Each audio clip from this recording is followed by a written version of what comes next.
believe in God? Every description of God that I've heard holds God to be all-powerful, very typical, and all good. And I see earthquakes and tornadoes and disease, childhood leukemia, and I see all of this and I say, I do not see evidence of both of those being true simultaneously. If there is a God, the God is either not all-powerful or not all good.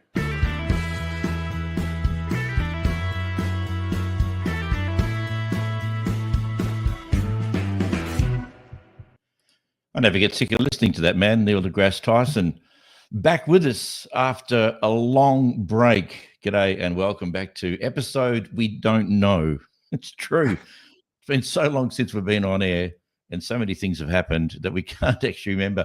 The details of what episode would have been, of course, would have been on my Mac, and my hard drive crashed and it cost so much money to get all the gear back. I went, I don't need it. I'll just reinvent everything, including the podcast. That's not why we've been away, by the way. But in that, we don't know what episode we're up to. But it doesn't matter. It is the podcast, an atheist, a believer, and a pastor walk into a bar. I'm your host, Peter Rowe. Sorry we've been absent for quite a few weeks. My family in particular, we've had a really trying time, can I put it that way, including Lou's mum going into palliative care. Then our beloved cat Moz had to be put down all of a sudden. The following day, we'd already booked to have our most precious golden retriever, Mabel, sent on her way over the Rainbow Bridge, which left us absolutely devastated and pretty much incapable of functioning, such as the loss of what we consider a very, very treasured family member. If that wasn't enough, we had two more family tragedies chucked in as well. It's been a shitty 5 or 6 weeks. But it seemed the right time to return. So here we are. And while all this was going on, there were some pretty awful things happening to some of our panel members as well. So it is terrific to have you with us tonight, broadcasting live on YouTube on this 20th day of November 2024, around about 8 o'clock, doing our usual. We're a little bit behind at the moment, Australian Western Standard Time, broadcasting from Perth, Western Australia. Wherever you are in the world, welcome. Of course, we want you to be involved with your comments or questions, whatever they may be. I'll introduce the panel shortly.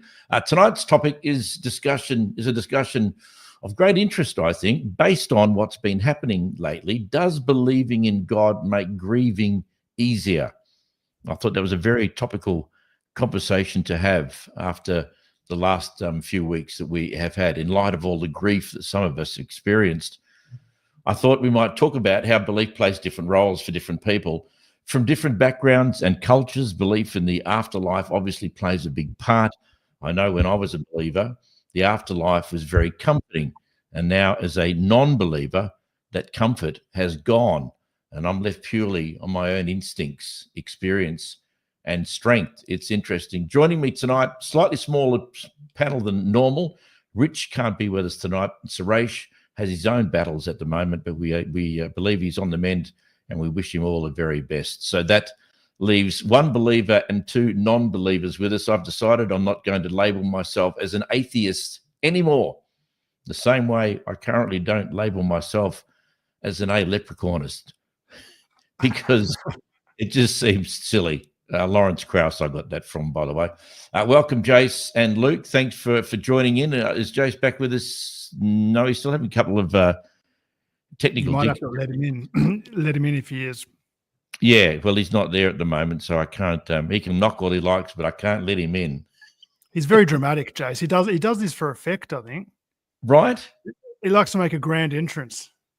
In this case, not making an entrance at all. So, how do atheists and people of faith navigate the deep waters of loss and grief? In this episode, we explore the surprising similarities and differences in how belief, or the lack thereof, shapes your ability to cope with the pain of losing someone. At the heart of this discussion lies the concept of faith.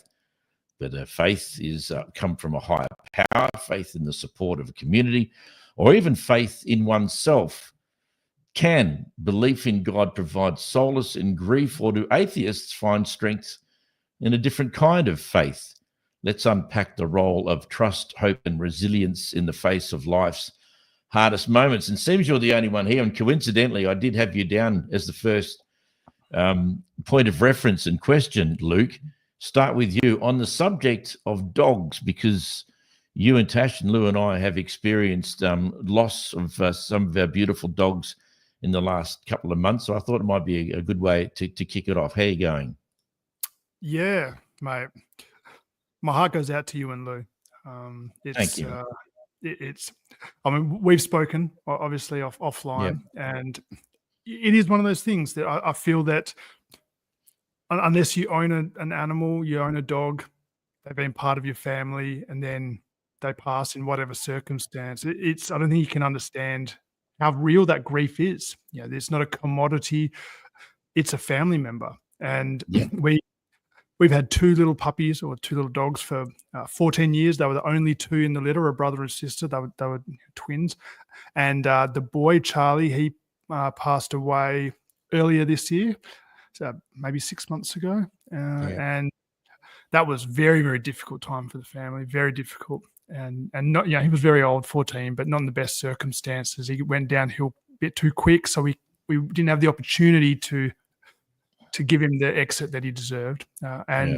Sister, she's hanging on, but we're at the vet every second day. I think we own shares in our vet down the road because there's a lot of money spent, but we're constantly involved in this conversation with them around, you tell us when this is not something that we can sort out, when it's the right time for us to do this. And we actually thought this week it was going to be.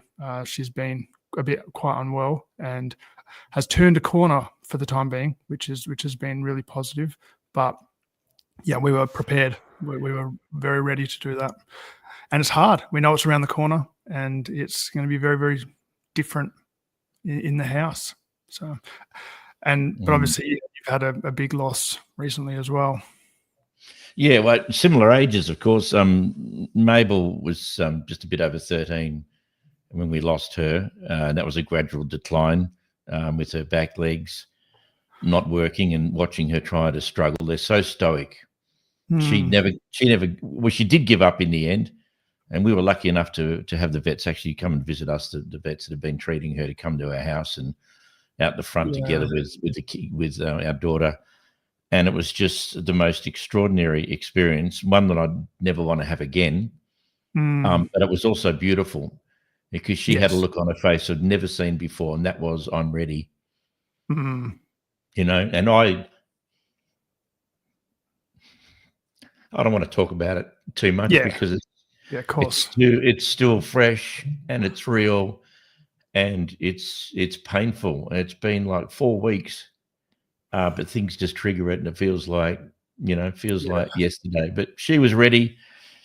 We were ready, and off she went, and life is just not the same. For people who think, it's just a dog, well, you only say that because you haven't had a dog as a member of your family. You see your dog more than you do just about anyone else in your family, and and the reason why it's so difficult to lose a dog is because they are the only being you'll ever know in your life, unless you're perhaps a believer, where the unconditional love is just never ending. Doesn't matter what you do.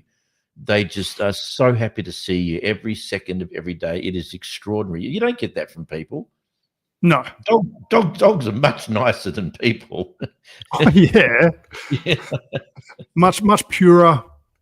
They're simple, but it's the best simple.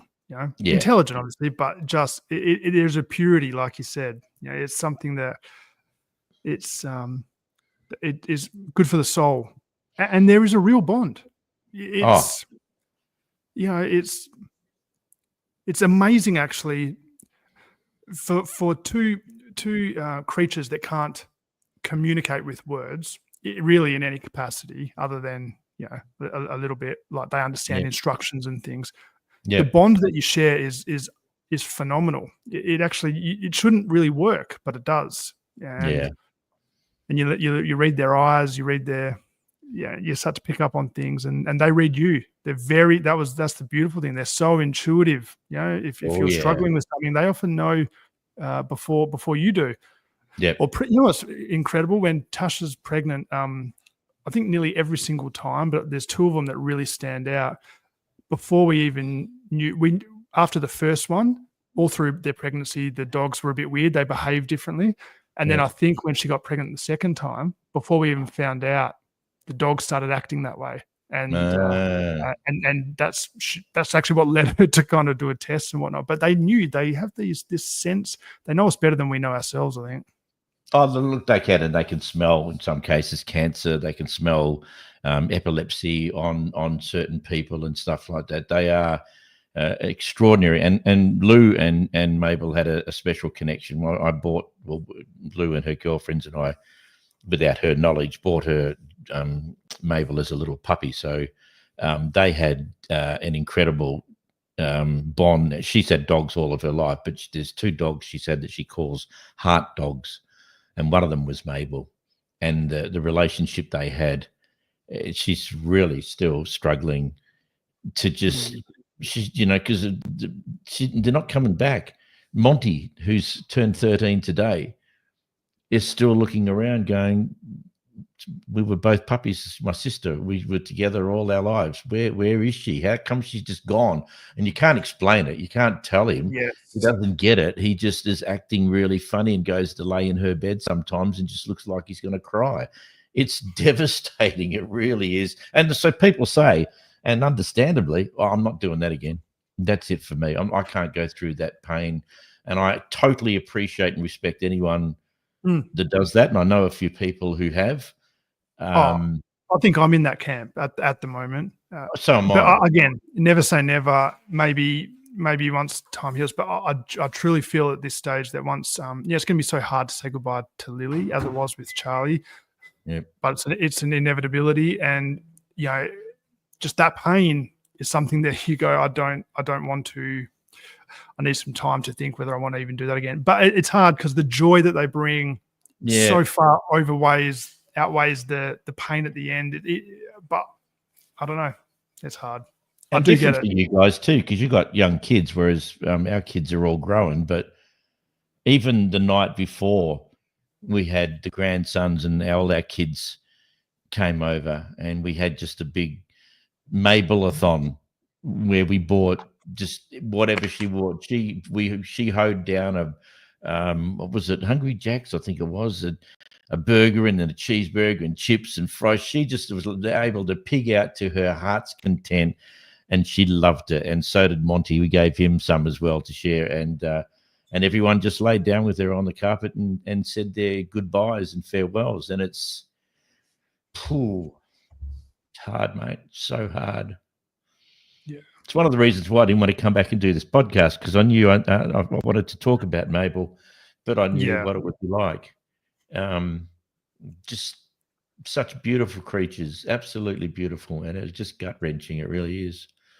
Yeah. But let's hear from our viewers tonight. If you want to jump on and talk to us about your experience with grief, the fact that you might be a believer, does that help when it comes to grief of losing a parent, a sister, a brother, or, whatever, or a dog or a cat or whatever animals that you've fallen in love with, or beings, sentient beings that you've fallen in love with? Tell us how you cope, how you get through it. What do you do? As I said before, it was a lot easier when I was a Christian and I had faith that there was an afterlife and I was going to go and see him. Now I don't believe that. It's up to me to deal with it, and it's a hell of a lot harder with you until we get a comment coming through. And I'm not 100% sure whether I've actually got this set up correctly. That is, okay, that's right. I think I have. So if any comments come through, for you, Luke, is there a difference between having faith in God when it comes to grief than not? I think so. Yeah. Has to, doesn't it? Yeah. I mean, just for the obvious reason of the feeling that this is not the end. Yeah. And none of us know for certain. On both sides of the fence, we have and I've got reasons and that are beyond just what we read in the Bible and things like that. Logical, philosophical, all sorts of reasons why I believe in an afterlife of some sort. I couldn't describe it to you. I wouldn't have a clue. Sure. And I think anyone who tries to describe it are using imagery that's metaphor and all sorts of stuff. So it's, we don't know. It'd be silly to think that we do. But the sense of there being something beyond this is incredibly comforting for me, and was a huge thing for us in grieving for Charlie. Recently with his passing, the kids. It was really our kids' first proper exposure to death that was close to home. Wasn't kind of an extended relative, or their grandparents are alive. So for them, it was a real opportunity to talk about all of that. But it's an easier conversation for me to have with them, based on what we believe, to kind of say, listen, this is not the end. I don't know what it will look like, but at some point, he's in a better place, and you will see him again one day. Which I firmly believe. I think you can't believe in a heaven and not believe that animals go there. No, we talked about that's still our most popular podcast to date was the question, do dogs go to heaven? And I think we debunked it. I do. Yeah, well, whatever you believe, if you do believe and there is a heaven, there will be dogs there. I can't imagine how that wouldn't be so. I would love to believe that it happens, because not only, of course, can you believe that you will see your beloved family pet, but you would also imagine restoration. So you're not going to see the sick dog. That's right. That left. You would see it, restored back to how it was. I mean, that would just be, look, it's an easy thing to believe in. I mean, who wouldn't want to believe that were true? Unfortunately, and I was actually thinking about this just to step outside the line for a minute. One of the things I was thinking about was the people that bag God. They don't believe in God. Stephen Fry is one of them, and I love Stephen Fry. I think he's a very smart, clever, funny guy, and his ideas about God are very easy to listen to. But I find him and Christopher Hitchens and Dawkins and the rest of them, even though I'm a fan of a lot of the good, well-known atheists, they bag out a God, accusing him of being, immoral and horrendous and a monster. That's all just people's writings in a book. There's no way of knowing that that's what God was actually like. And I always imagine God up there, if there is a God, go there, hey, just back off. It's not me. I didn't write that stuff. People say, 100%. Oh yeah, God inspired. No, he didn't. He didn't inspire anyone to write that stuff in the Bible or anything. It was the men were inspired to write, and then they wrote what they thought they were seeing. And yes, God is a monster in the Old Testament, but that's not God's fault. If unless God came down and said, hang on, all that stuff in the Old Testament, that's me, absolutely, 100%. That's never going to happen. So why he cops it from everyone based upon people's writings, which are just, most of them are imaginings anyway. Mate, you've hit the nail on the head. And for me, and that my passion for it, my passion isn't to fundamentally defend the Bible like an apologetics. Oh, let me show you why the world is 6,000 years old, because it says in this verse, I think apologetics, to be honest, is a waste of time. Trying to defend things and also you're trying to use an ancient library as defense against someone who actually doesn't believe that God had anything to do with that ancient library anyway. So you're on different. I just think it's a waste of time. For me, my passion around it is in helping educate people healthier ways to understand it, and I think that goes a long way. It doesn't bother me whether people believe it or not. I'm not one of these people that is going to put pressure on you at a bus stop to say a prayer. It's my beliefs. We're all going to be reconciled to God. So there's less pressure on that. But for me, misreading of the Bible like that leads to a lot of pain. And it's easy pickings. Of course, you can tear God apart who wants to commit genocide, who by the 7th chapter of the entire thing has already drowned the entire world. That's but true. because they were all evil. What about the pregnant women with were the babies evil? Were the animals evil? It's none of it. It's a story. It's talking about something else. Yeah. But I don't want to derail it. But I agree with you. It goes a long way. I think that the part of the derailment is quite manipulative into believing, making people believe what they wanted to believe was true and factual, and there's no basis for that whatsoever. But I did digress because that came up the other day, and I thought it'd be an interesting subject to talk about. But getting back to the whole belief, what was a good opportunity for our grandsons to when they came over to say goodbye to Mabel is to try and explain to them what was going to happen. Yeah. And it's a good way to introduce them to death, because they have a dog, they have a puppy, little Wessie, and I was explaining to them that this one day, long time away, long time away, like as long as Mabel's been around for, this will happen to Wessie. It happens to all. And they look quite like, wow, really? I went, yeah, this is the cycle of life. This is what happens. Puppy dogs don't live. And they said, why don't dogs live as long as humans? And I said, look, that is a very good question. And it's so unfair that they only live, some of the mongrel breed dogs might get, 20, 21, 22, 23 years. I don't know what the extreme is. Yeah, but dogs like Mabel to get to 13 years is quite extraordinary. The average life's about 10. Was Mabel a retriever or a lab? Golden retriever. Retriever, yeah. Just and we just looked after her properly with an incredible diet, and she was never overweight. And her all of her bloods always came back perfect. But unfortunately, being a golden retriever, she ate some reeds down by the river, and they all got tangled up in her gut. And the only way they could get them out was to cut her open or to pull them out and damage her throat.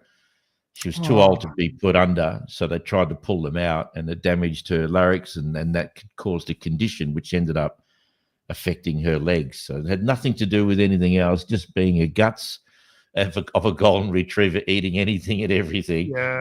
And that's what happened to her. She in a way determined her own, fatality, her own finality, if you like.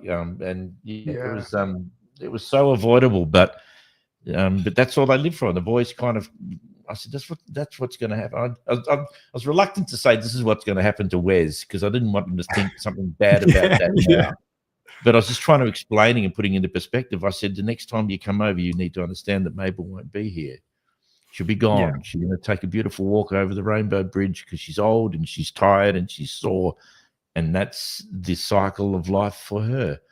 And I think they got it, but it is a good way often to, because a lot of people go, don't let the kids see this. Don't let the kids know the dog's dying. Why not? Mate, I think it's really important. I'm glad that you did, because I thought a lot of people do take that path of trying to shelter their kids. Yeah, it's the old cliche, the dog's gone to live on a farm, and it hasn't. But I think in the West, our culture, we don't do well with death. We don't do well talking about death, because we're not exposed to it. We have great medicine. We have the civilization that I guess we are exposed to, that we live in. We're not having to deal with death on a daily basis. So it becomes this thing that is bad, which it is bad, but also something that is almost taboo. We can't talk about it. We have to protect kids from it. We have to protect adults from it. But you don't see that in Indigenous cultures, because they're raised in, like, yes, they're hunting and they're doing things like that, but it's not for sport. Yeah, it's almost that hunter gathering, and there is we'll only fish this much, and then we let it replenish. We only take this many kangaroos over this many. So there's an understanding of the importance of the gravity of death, which also then reflects in the importance of life, how meaningful life is. So I think and that's where I feel that yourself and Jace have taught me a lot around what it is to be a non-believer, to use that new term, which I like that. It's almost like, well, if this is all we have, we're going to appreciate life all the more. And that there is something in that that's very, very powerful, and that's actually quite beautiful. And it's easy to kind of become, it's like if you think there's something on the other side, to almost be complacent. And on the other hand, some people they want that. And so it's like they will not, this life is not very engaged very well, because it's all about what's to come, and that's probably the worst outcome that you could have. But I think in what you did there by talking about death, it doesn't normalize it, but it brings it into a discussion where it's like, this is something that's going to happen, but also make the most of the time that you have. Yeah, but they can't turn around and say, well, wish somebody had told me. Because I think it's what things do you or don't you speak to children about? I mean, I think it determines a lot on how old they are and whether they're ready. I don't know if any kids are ever ready to understand and accept death, but part of that understanding gets you to understand that we are all frail, that we are all. I mean, I remember when my dad died, I sat on the edge of his bed, he just laid down to have a rest and died. And I sat on the edge of his bed and I just said, what are you doing? What are you doing? You are my father. You are not meant to die. Yeah, you don't get to die, yeah. No, he was never going to die in my image. He's my father. He's always going to be there. And I got really angry with him. I said, what the hell? Get up. Just get up. What are you doing? Why are you doing this? My brain just went, no, this doesn't happen. This can't happen. It's not happening. And it took me ages to sit there and to realize that he's like everyone else. He passes and you can't necessarily choose when that happens. And there you go. And the kids need to understand that this is something. And talking about different cultures, I mean, we were in Bali years ago, Lou and I, and we got to know one of the drivers over there. We're still good friends with him on Facebook. Lovely man. And he invited us to go to a funeral for one of his grandparents or whatever. I can't remember who it was now. And to see, no one was crying. It was a celebration. They're moving on to the next life. Now, whether that's true or real or what is irrelevant, but to see them celebrating the fact that someone had died, it's like, we're just watching this going, this is crazy. How good is this? And it was a big park, and everyone rocked up and they put the body on the thing and they set it on fire. It was like going to probably not a good phrase to use, Rob, but it was like going to a barbecue, as it were, with everyone standing around. It was beautiful, and I'd never seen anything like that at all. It is the complete antithesis to the way we handle death. And it was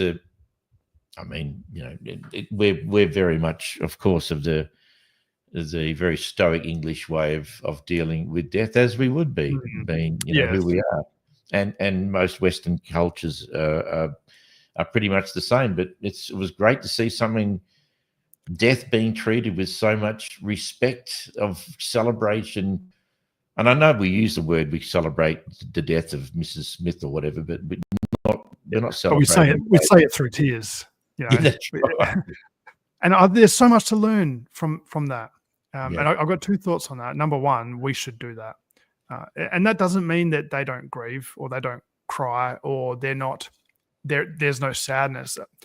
Because I think that would be almost bordering on an ignorance or a delusion. Because even with my belief, I know when someone passes, I know it in my core. That's how strong my belief is, whether I'm right or not. It's, for me, that's what I feel, that it's not the end, but it still hurts. It's still so painful, and it'd be no different there. But that it's almost a decision. This is what we're going to do. We're celebrating this, and there's something so beautiful in that. We need to learn that. Would you agree? Go on. Sorry, no. Do give us your thought first.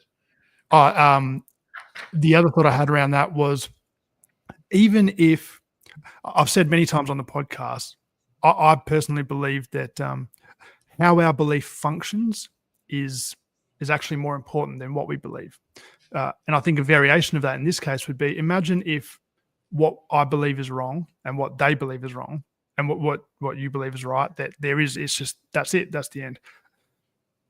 Even if it's wrong, the way their belief is functioning is leading to that. Mm. And you kind of go, well, that can't be a bad thing. Yeah. You just go, there's a beauty in that. It almost transcends whether there is an afterlife or not, that because you're choosing to celebrate the joy of someone's life rather than mourning how we feel, in that moment. So I'm just wondering whether or not those people, like the Balinese culture, for instance, the way they truly celebrate for the same reasons they do believe in an afterlife. I'm just wondering if they're able to buy into it so much more, apart from the fact that they're a hell of a lot older culture than what we are. They've been doing what they've been doing for thousands of years. We haven't. It's all fairly new to us as Aussies on this island. I'm just wondering whether or not they are like that because they believe it. And what I'm trying to get at is if I knew without a shadow of a doubt, and this would go for you as well, I would imagine, you believe it, but there's also got to be doubt in the back of your mind because it can't be proven. So there's always this doubt. But if you knew 100%, I don't reckon you'd be unhappy either. And I think the Balinese people are so sold on, it's so ingrained into their culture. It's not just some people who are into it. Everyone is into it. The whole culture is into it. There is no doubt. When you die, this is what happens. We've been believing this and talking about this for thousands of years. So that's what happens. We still would have to have doubt. It's fairly new. It's not proven, as it were, historically through beliefs. If I knew I was going to go an afterlife, why would death upset you at all? Well, I think, there's two parts to that. The first would be, I don't think you could have any element of faith without a element of doubt, whether that doubt is admitted or not. And I think, particularly with the Balinese, that's the predominant religion there is Hinduism. There is, but this goes for whether it's Hinduism or Muslim or Christian. But in particular with Hinduism, it's the ritual and the religion is very, very embedded in the culture, and the ritual is kind of embedded into their everyday life. Absolutely. With Christianity here in the West, we go to church on a Sunday, and it should be embedded in every part of our life. It's supposed to kind of come out in all these different things and be the thing that we build up. But most of the time, it isn't. It becomes kind of like this separate piece of the pie rather than the base that the pie is sitting in. But it's not like that with that. They are all in. So there is very much a cultural component to it, their everyday life. So I think the going through the motions of that, for example, in that celebration, part of that will be, this is just what we do. It's what we've always done. But I don't think that would necessarily lead to them having an unshaped, like there's zero element of doubt. I very, very much doubt anyone would admit it, because that would be taboo in itself, because you're not supposed to do that. But I don't think you could be human and have, I don't know. For me, at least in my experience, the times I've been the most dangerous is when I haven't had any doubt. Certainty is a killer of faith and humility and all sorts. So doubt is essential, and I think most people would have that. And the second part would be, I can't remember what was the end of that question. It was,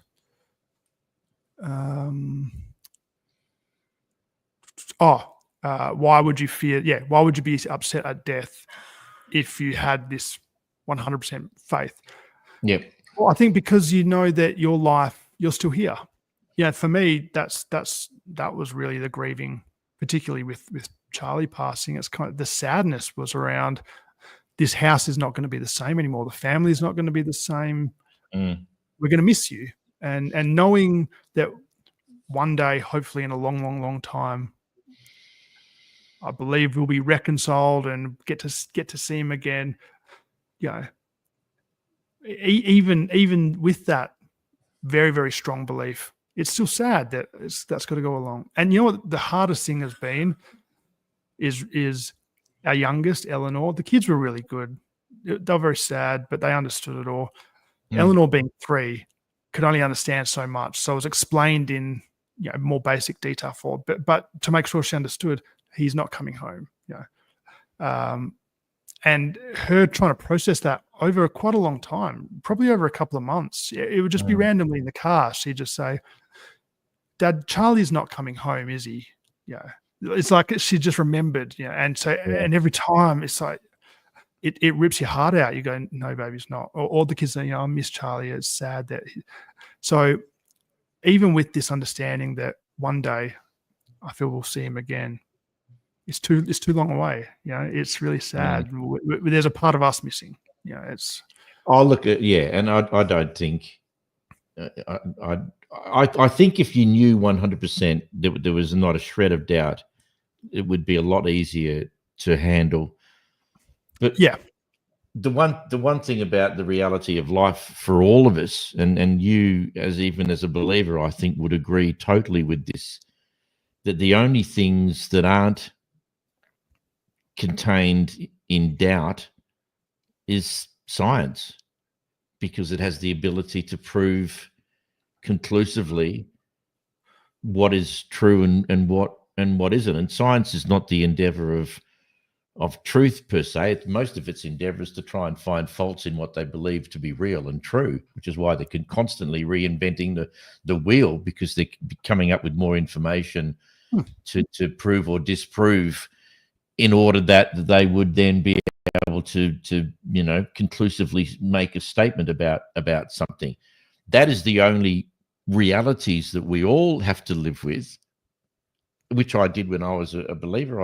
I knew that my faith was based upon my ability to believe on something that wasn't provable. I had no choice. If you're going to believe in God, you have to be able to admit, saying, God outside of my head is not provable. It's only what I want it to happen, what I want it to be, what I want it to think it is. But the reality is that my imagination, my thoughts and ideas are what I'm basing my faith on, because I have nothing that actually conclusively can prove the existence of God, which is both a negative but a positive, that people are willing to do that in spite of it. And I did it for 25 years. I was happy as Larry. I knew what the deal was. So there was no doubt. I knew what was going on. I didn't have to go and seek any other religion or go and sit on a mountaintop and whatever. I had the answers. They're all there. Look, read the book, man. Read the book. It's all there. And then within, in a blink of an eye, that belief without that substance and without that proof can just disappear, which it did. I didn't ask for it. I didn't want it. I didn't expect it. It just happened. And people get angry going, "Oh, you obviously weren't a real Christian." Okay. Okay. I wasn't a real Christian. Righto. You want to define that, and actually what the hell? But they're sold on it. You can't turn your back on God. What someone said, once you go to God, you'll never go back. I mean, that's just the biggest load of bullshit I've ever heard. It's not real. It's not true. People change their minds about stuff all the time. All the time. Yeah, you did, because you weren't a real Christian. I don't even know what that means. How do you respond to that? You know what it means? It means you're not like me. You don't think like me. You don't believe like me. And the same thing could be said to someone from another denomination who has a different view on the atonement, or a different view on, the inerrancy of the Bible, or whatever it is. It's, oh, well, they're not real, and they're not real. Okay, so how many real Christians have we got? 5? 6?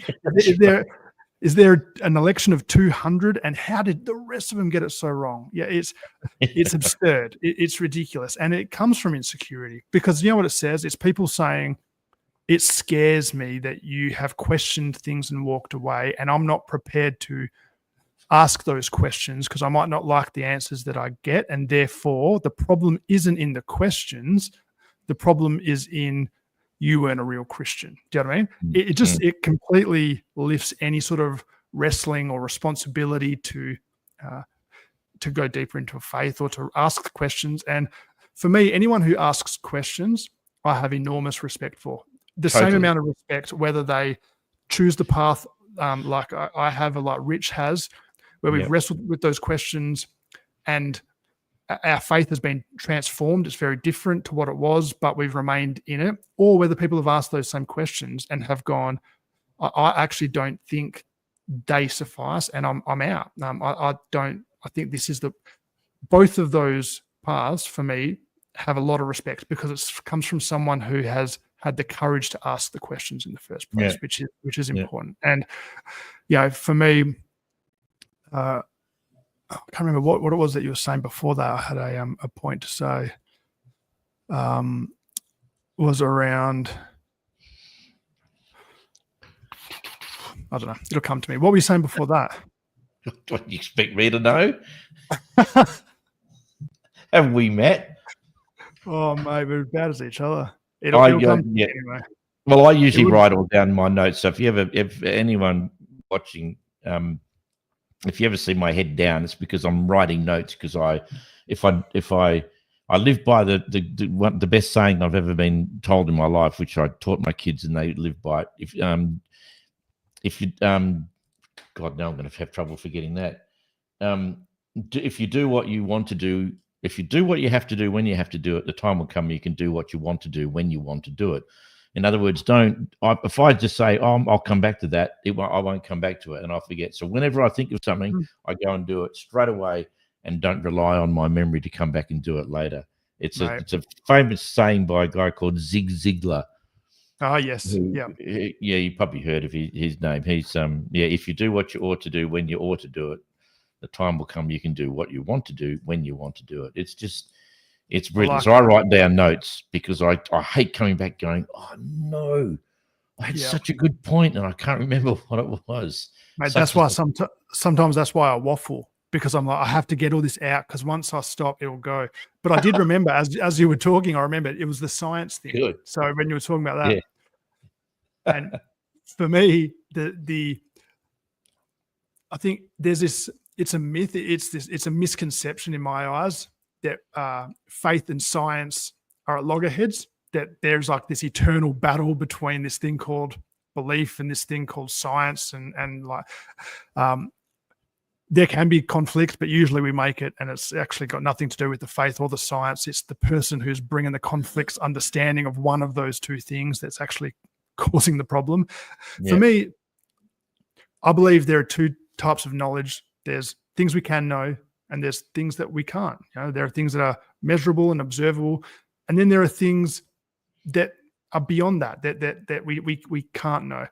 And it's not a technology issue. It's not anything about that. It's just that weird thing of existence, of life, that we can't know certain things. Now, some people might disagree with that, and they might believe it is just a matter of time until we can know everything. But I don't. I think there's two distinct things. I think science deals with the stuff we can know. It's anything that's observable, measurable. We'll get to the bottom of it, and we'll figure it out, and we'll describe it, and we'll say what this is. And that's why it's constantly changing, because as we know more, we learn more.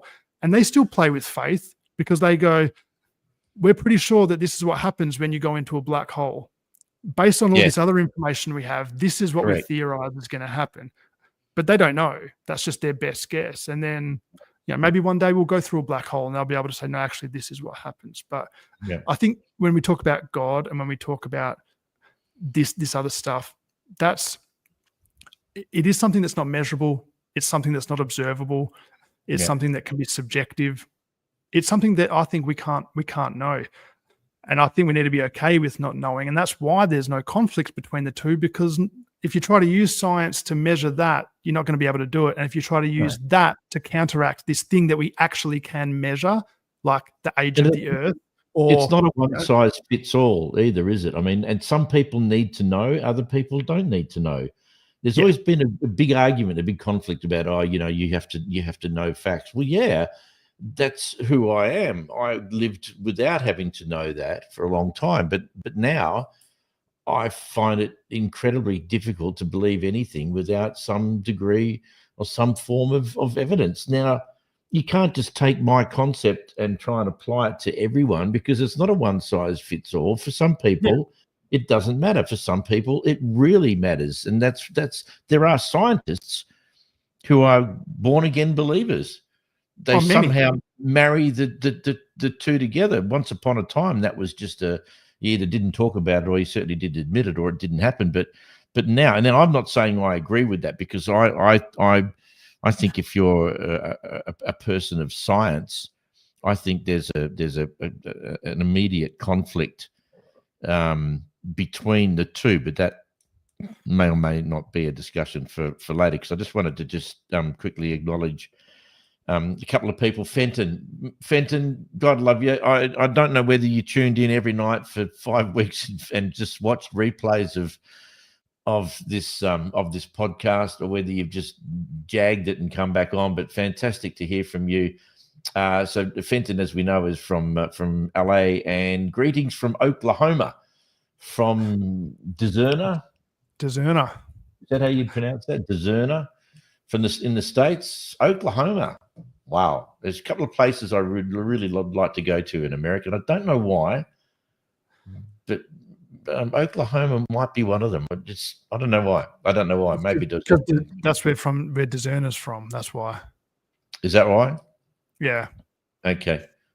So thank you guys for when I say guys, I mean that as a non-specific gender term, which is easy these days. Like, call everyone guys. It's like, but yeah, great to have you on. But look, tell us, Fenton and Dezerna, tell us what you have in your thoughts as far as grief.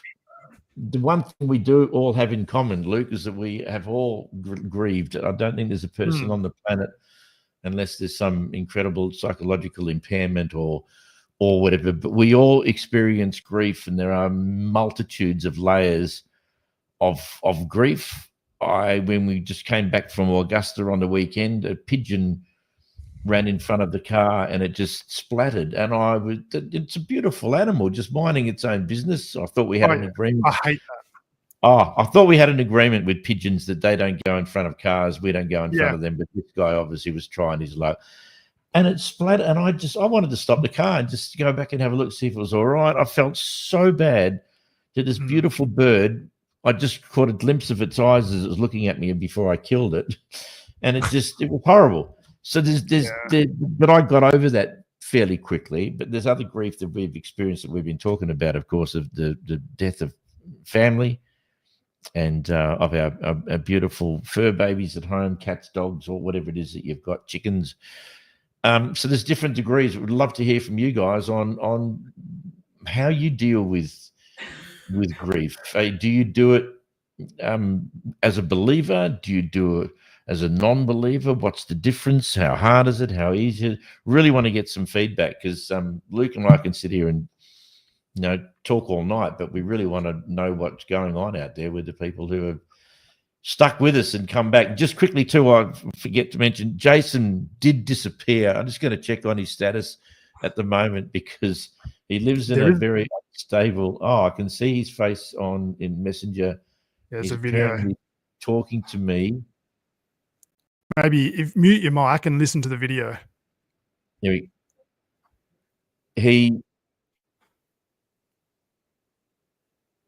Okay, so that's Jason, who lives in, for those people who aren't in Australia or Western Australia, it's a very cold.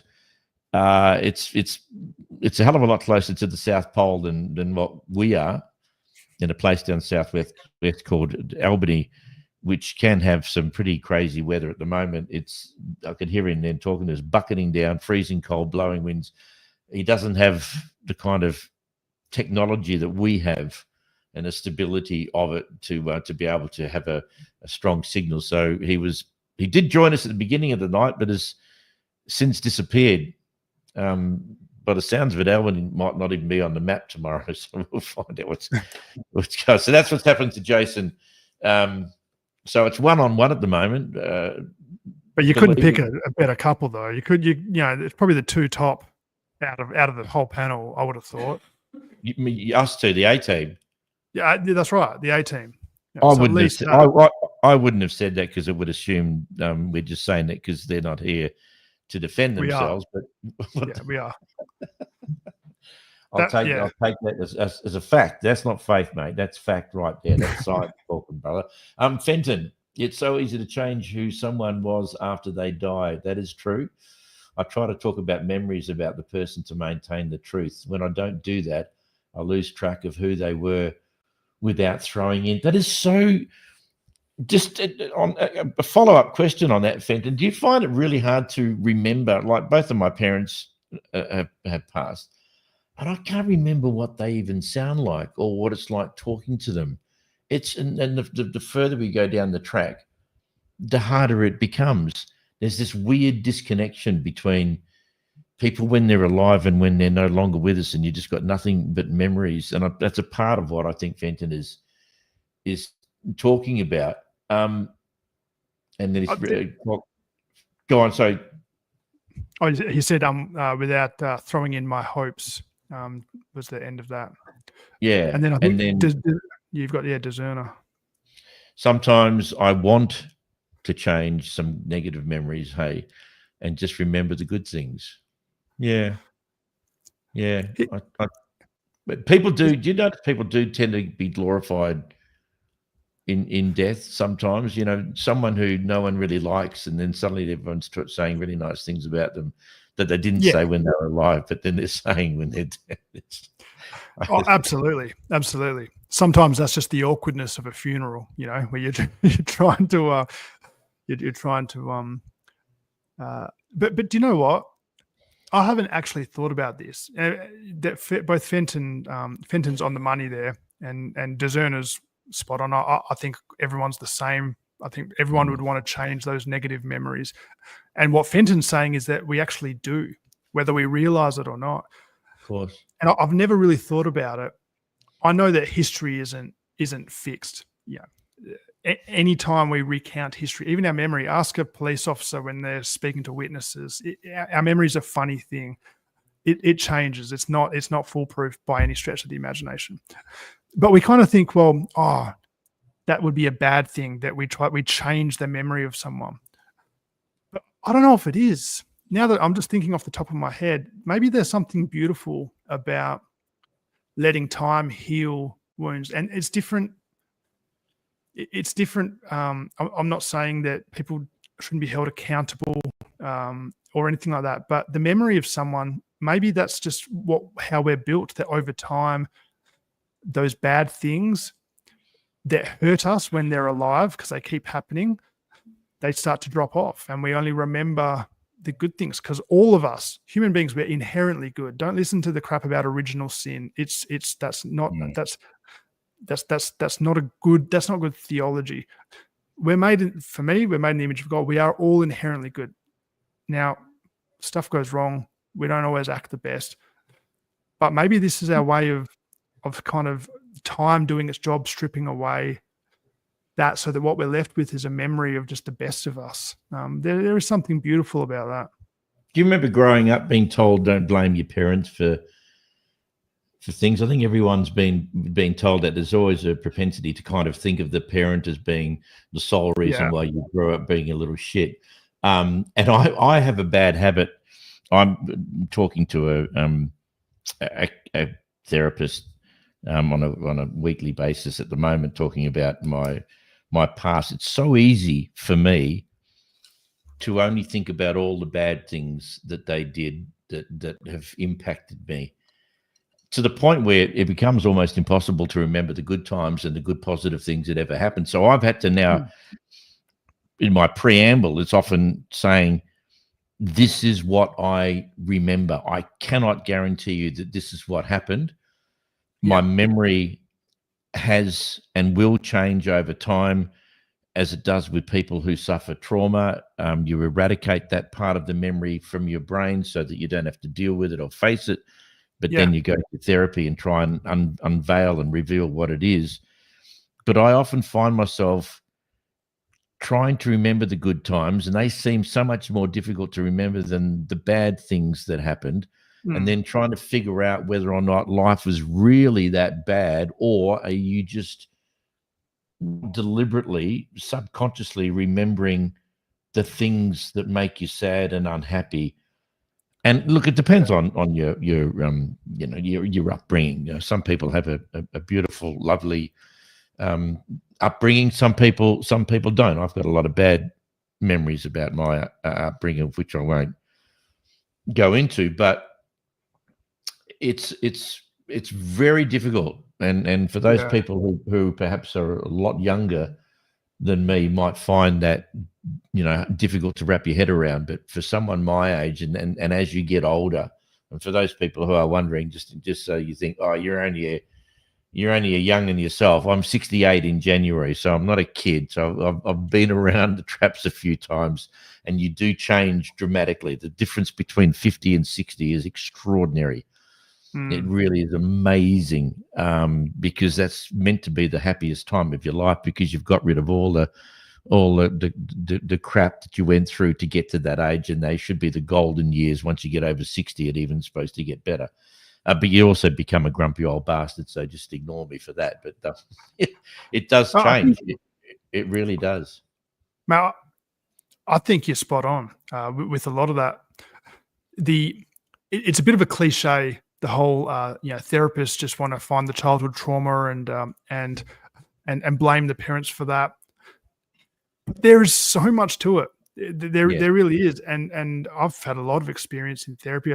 Like similar to yourself, I speak to a therapist regularly, and what I've discovered is absolutely there are childhood things that lead to adult behaviors as an adult that aren't helpful, and there are things that I had to try and understand and all that sort of stuff. But it was never positioned as we're doing this to find someone to blame. It was we're doing this because you need to understand how this came about, so then you can kind of put that to rest and work on going forward. It's like there's a blockage. It's like we just need to move this blockage out of the way, but we can't move it out of the way until we know what it is and where it's kind of come from. So that's how I see it, which I think is a big difference.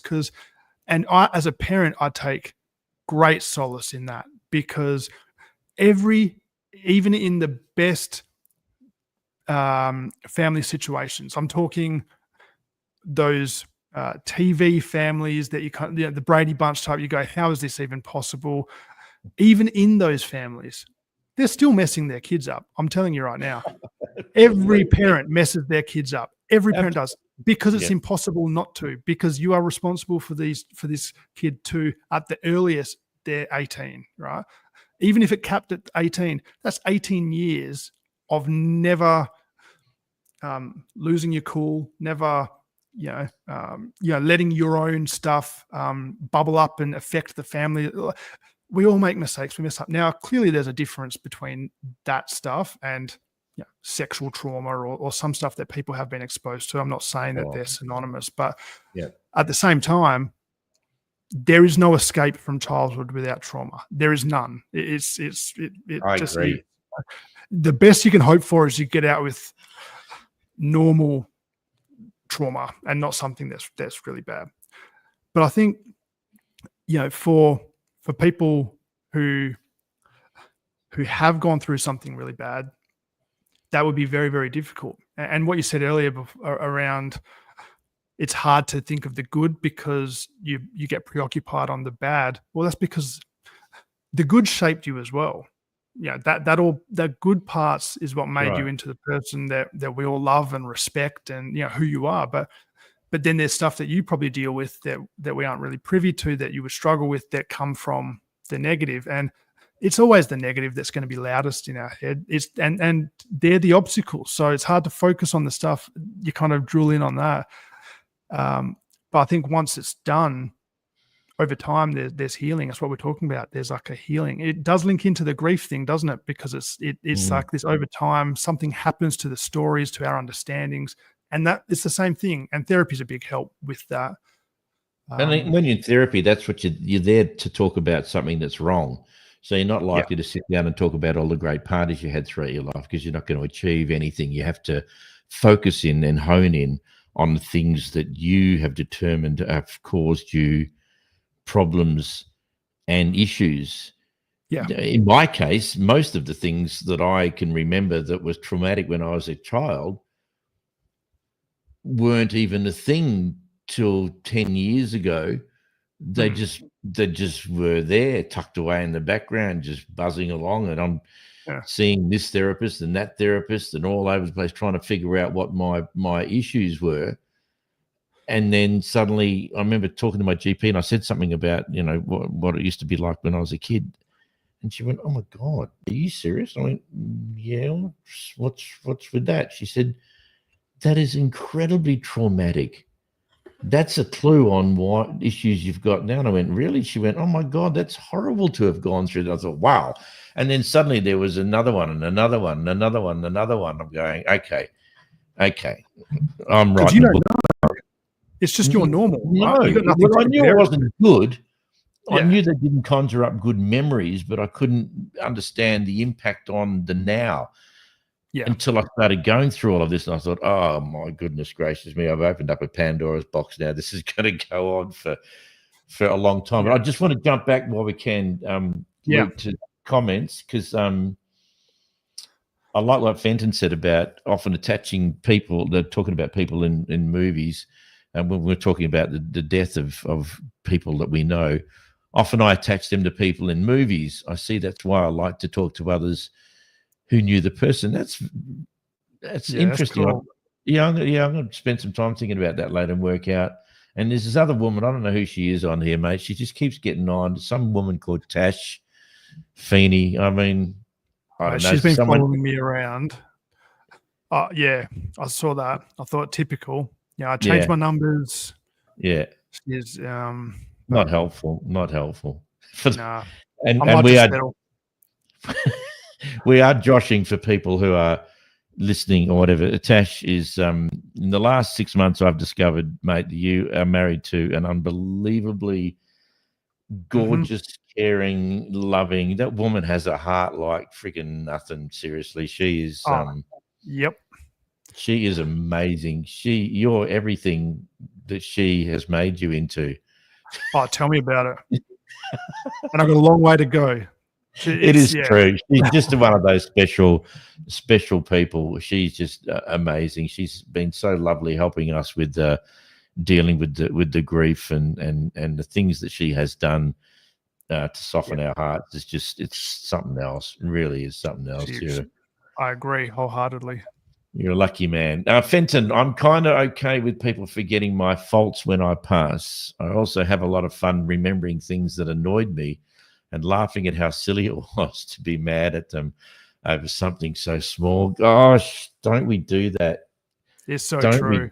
We do that? And we carry that stuff around for so long, and you look back at it and go, what was I thinking? It wasn't that big a deal. Yeah. And is that Tash laughing? I can hear someone laughing in the background. Right? In the background. Okay. Yeah, we do this in our relationship. We were going down memory lane the other week and looking at some photos, and I remember some from when early on in our relationship, and I just thought, this is pre-kids, pre-marriage, and I just thought that the arguments that we would have would not phase either of us. They wouldn't even come onto the register now. It's like, because it's just so trivial and not important, because life happens, and then you realize what's truly important and what actually is. So you're just, but it's ridiculous. But at the time, it's a big deal. Oh, absolutely, mate. When you get to my age, I don't give a shit about that. I'm one of the most self-conscious. I'm one of the most self-conscious people ever. Partly because of my childhood, but I just accept it as being, and I'm loving getting to the point where you just go, whatever. Is that's upsetting you? Look, I'm sorry to hear that, but I've got breathing to do here. I can't sit there listening to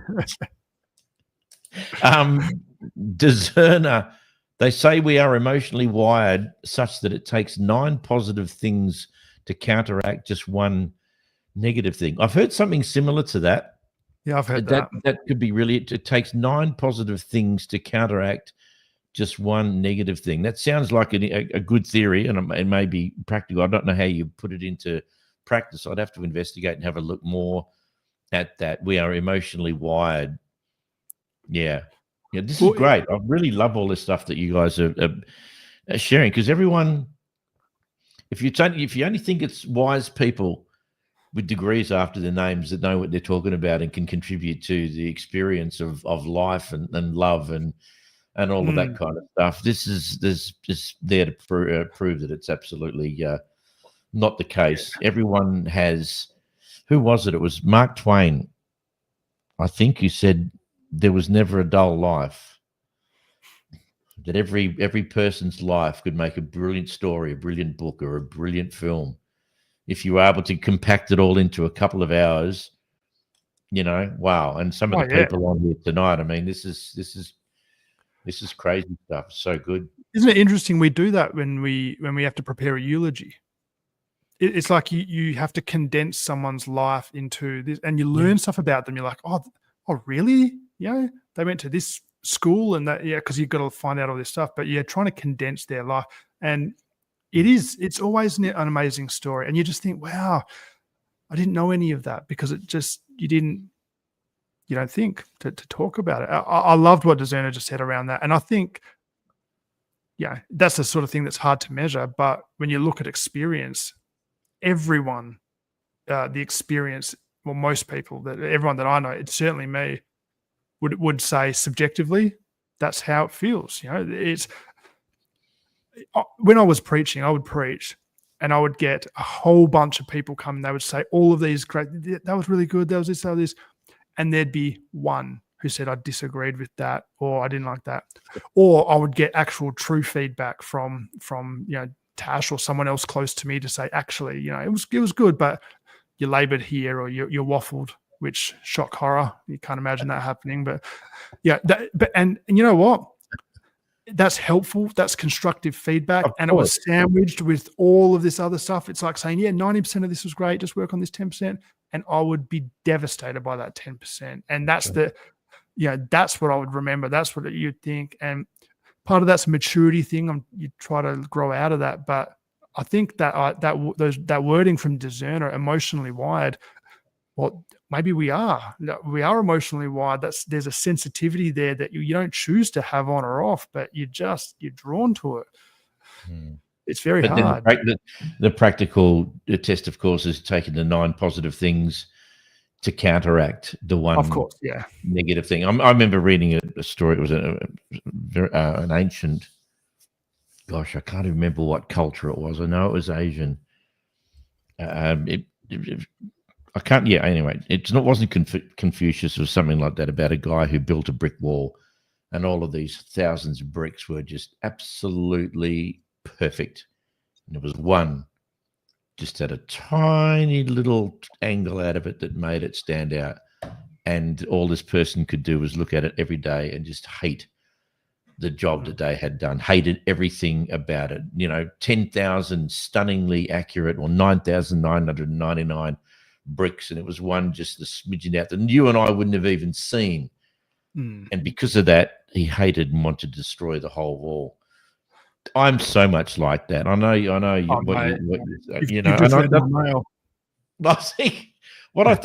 think most of us are like that, as Dezerna said. I mean, I think that's who we are. But what I'm excited about is the fact that there is a potential solution.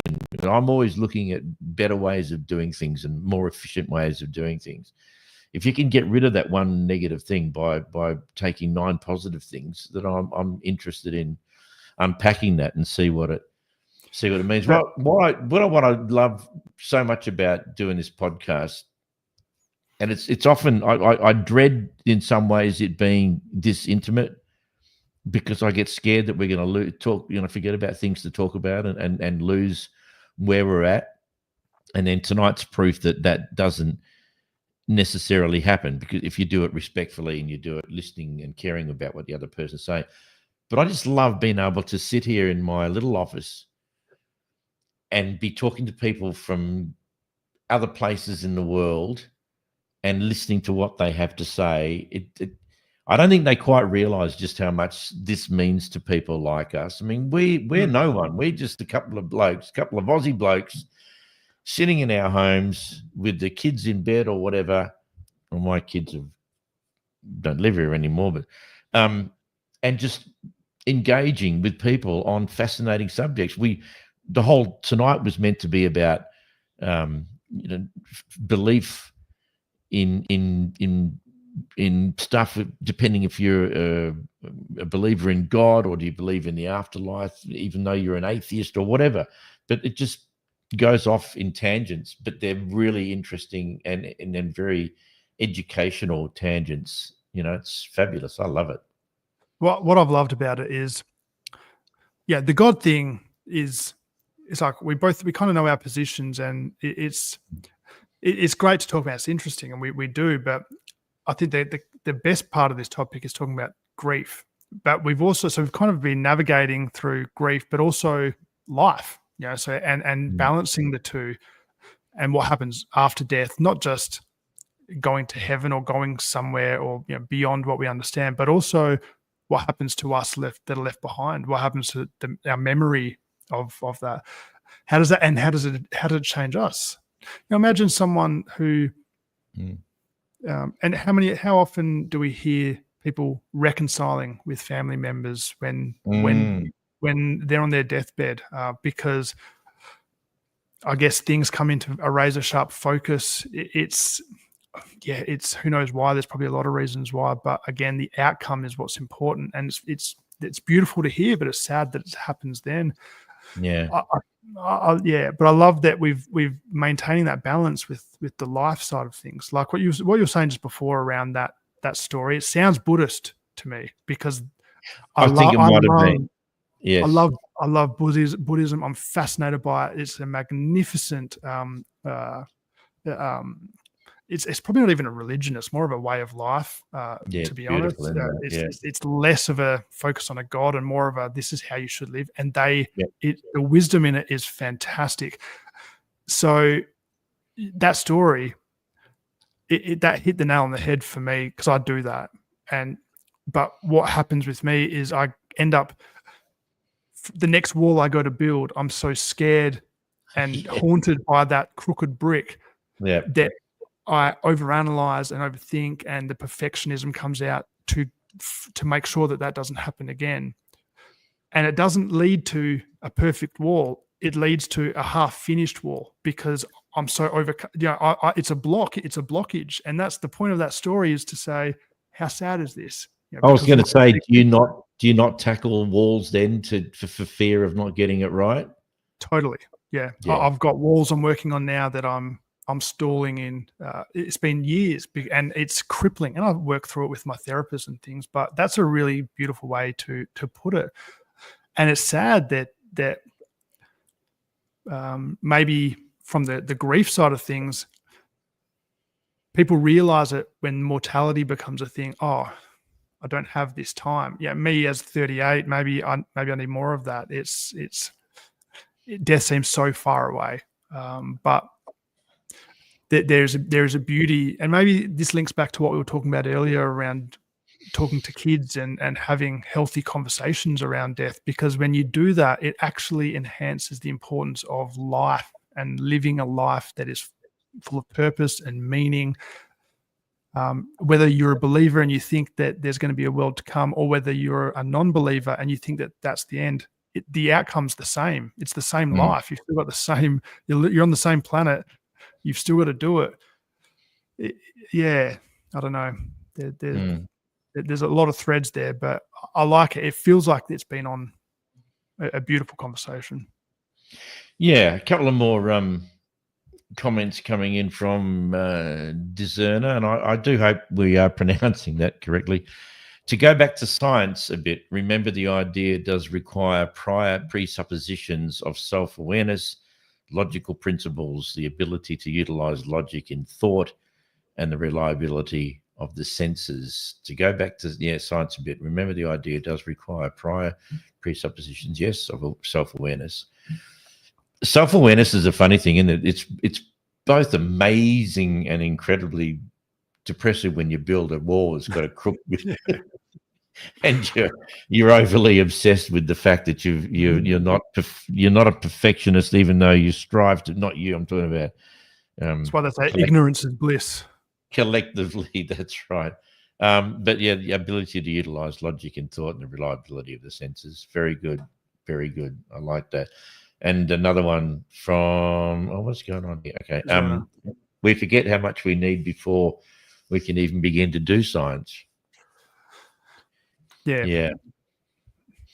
Well, I mean, science is it's kind of scary in that I just always feel like a third wheel. Like, I don't, you have to be someone special to call yourself a scientist and to be able to engulf the art of, if you like, for want of another word, of science.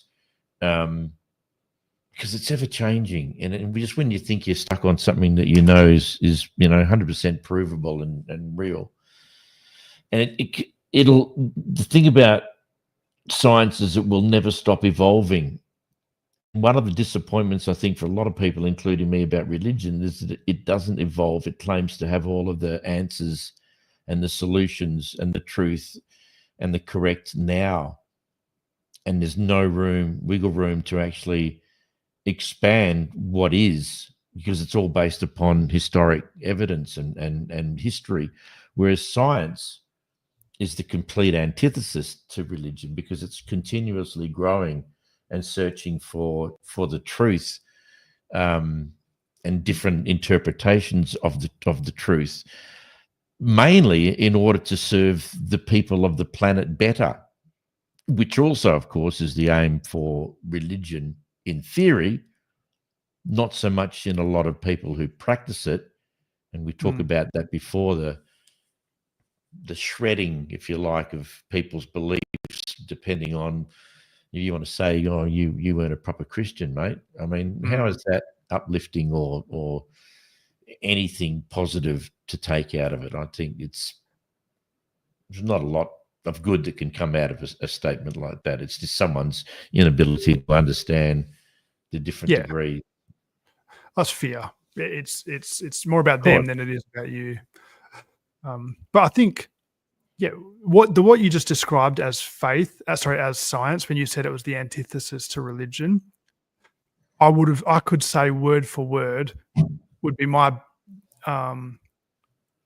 the best definition I could have for a healthy faith. When you said it's about seeking something, but having it change and wrestling with it, and it being fluid and dynamic in the pursuit of trying to understand something.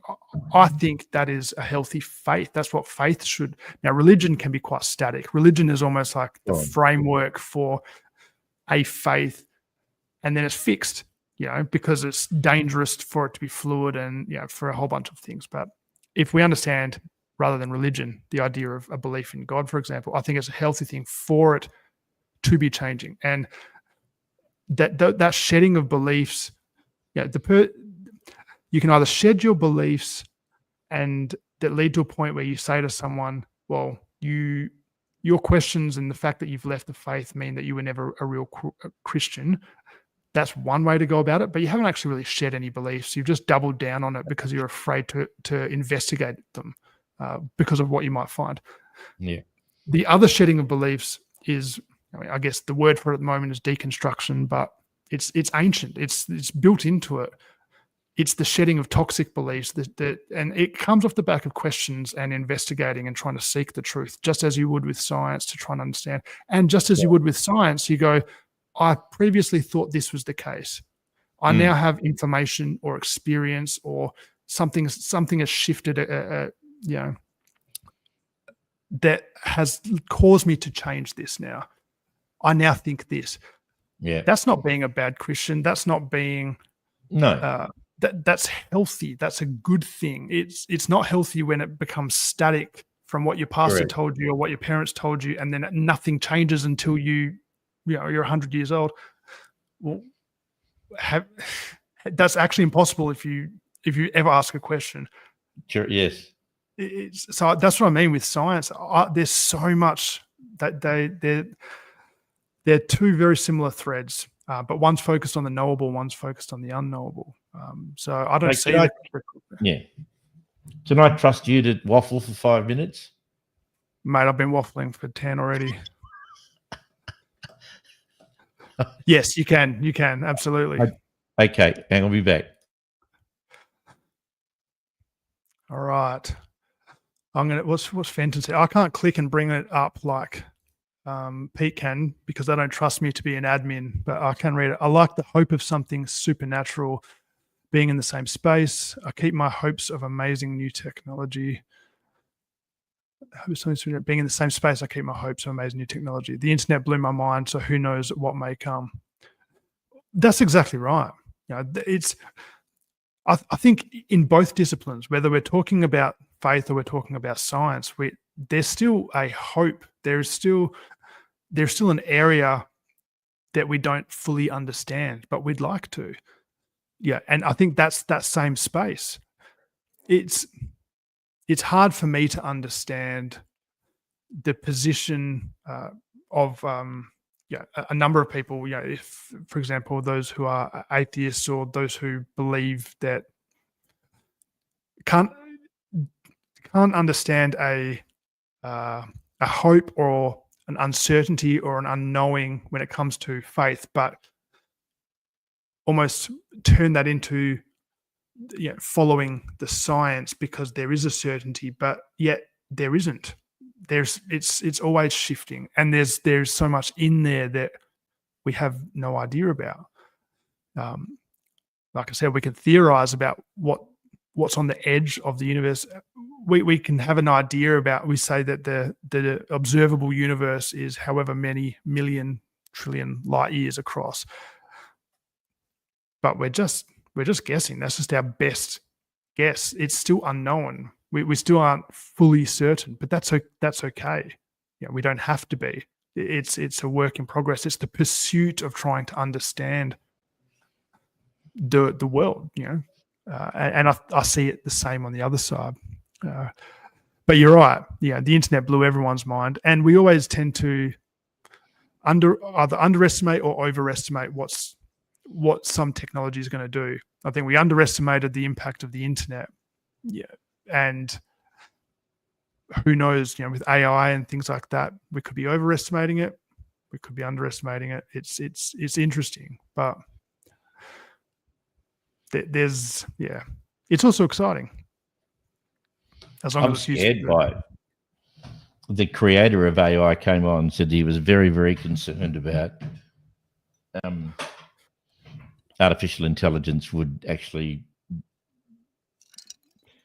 rise to the point where humans will become second in everything.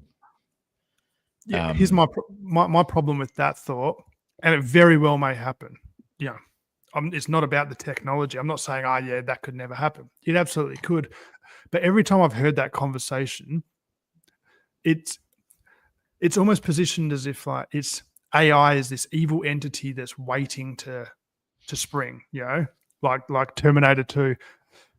But the accountability has to be on people because that may happen. AI may get to a point where it becomes dangerous and becomes, it causes havoc. That will only happen because of the people that are supposed to be in charge of keeping this in check let profits and greed and power and control, the pursuit of these types of things, cause that stuff to go unchecked. And that's the conversation for me that we should be having. But that's the human race in a nutshell, isn't it? That yes, is exactly what we have done to this planet. And so I can't see why we would do it any differently. The very second human being seeing an opportunity to make money or to have power, usually by and present company accepted, usually by rich, powerful men in the pursuit of power and domination and wealth, all of that stuff. That to me, and what we've seen with the inability to control technology now with social media and whatever, this thing will just go like light speed to the point where humans won't want to change it because they're so dumb and so self-obsessed about their ability to keep more money and more wealth and more power, as if somehow you can package it up and take it with you when you die. The utter stupidity of human beings with what we've done to this unbelievable planet, whether it's God-made or nature-made or whatever it is, it doesn't matter who created it or where it came from. What matters it is just we just went down to Augusta for people in other parts of the world, which just happens to be all of our audience apart from Tash.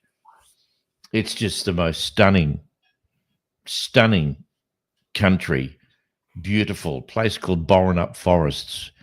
You walk through there, the biggest, straightest conglomeration of karri trees you've ever seen in your life, and you feel like you're in so much spiritual nature. It is scary. It's like not scary, but unreal scary. Like it feels like there's angels there. It is just the most unbelievable place.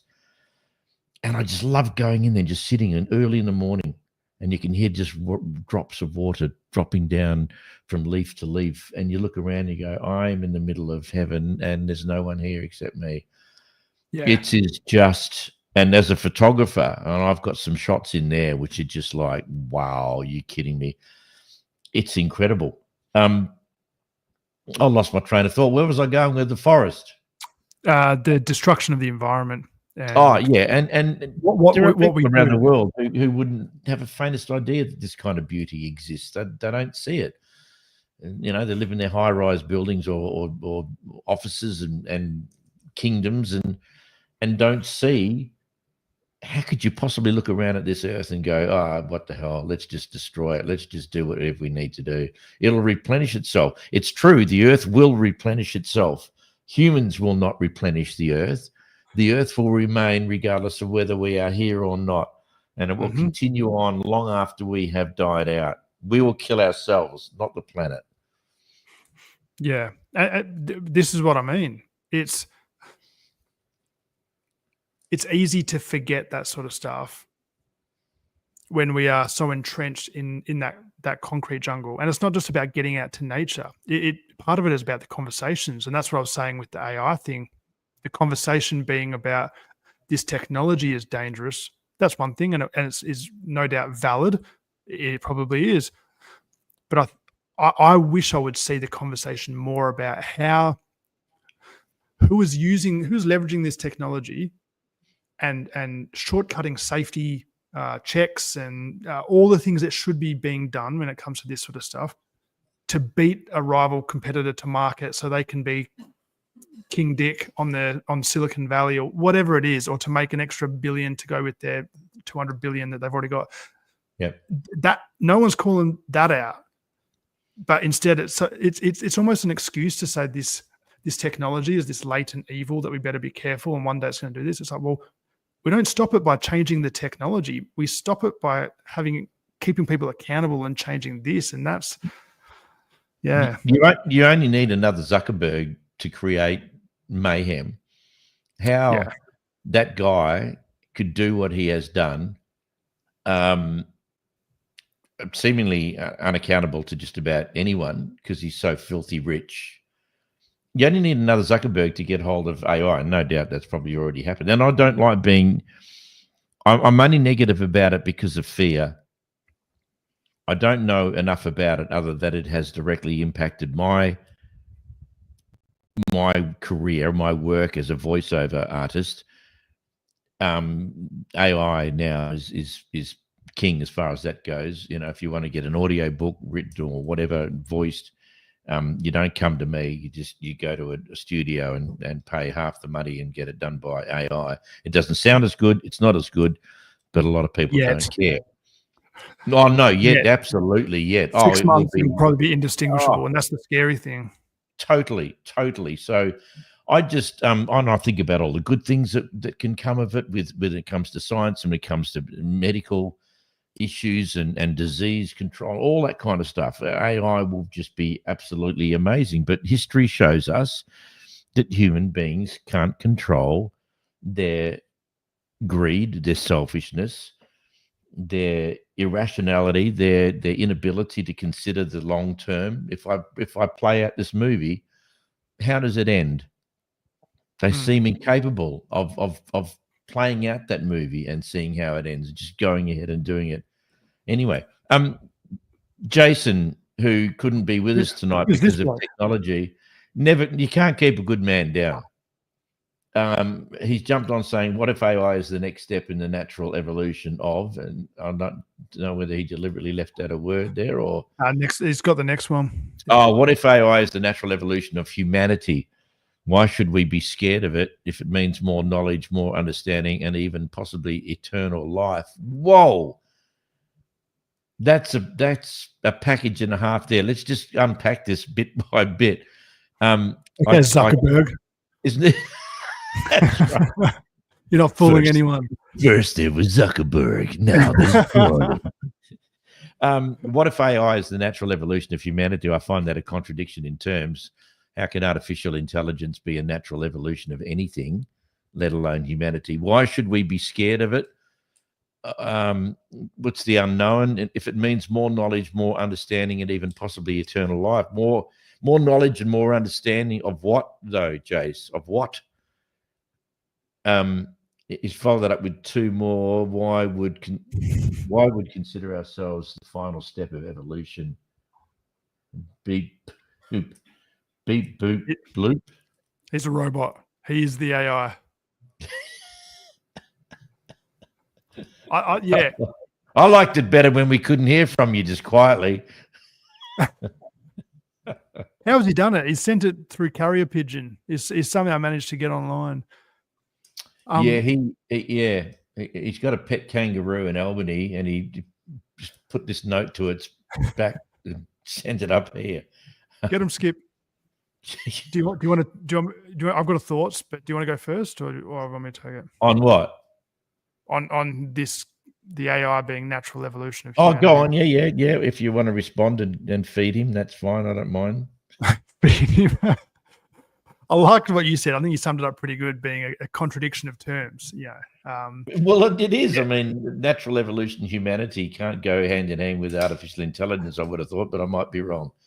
Oh, yeah, I agree. But for me, the biggest issue I have with it is AI is incredible. It has unbelievable potential for good and for bad. And I'm not underestimating it by any stretch of the imagination, but it is just clever use of existing knowledge and data.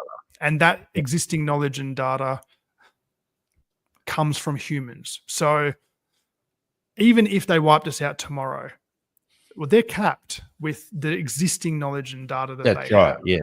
Yeah. Now they may be able to take that and link things and make advances in things that we haven't thought to do. I'm not saying they couldn't progress from that data, but there must be a glass ceiling on that because there's nothing generative coming out. It's like that. I don't know if you've played that game where you have to join the molecules, like you would join water and mud, or water and sand, and then it creates mud. And the idea is you've got to keep linking things to create stuff. But at some point you run out because it's capped by what it is that's there. So you're still creating new things, but it's only from the existing. I think without humanity, you don't have anything else genuinely new coming in.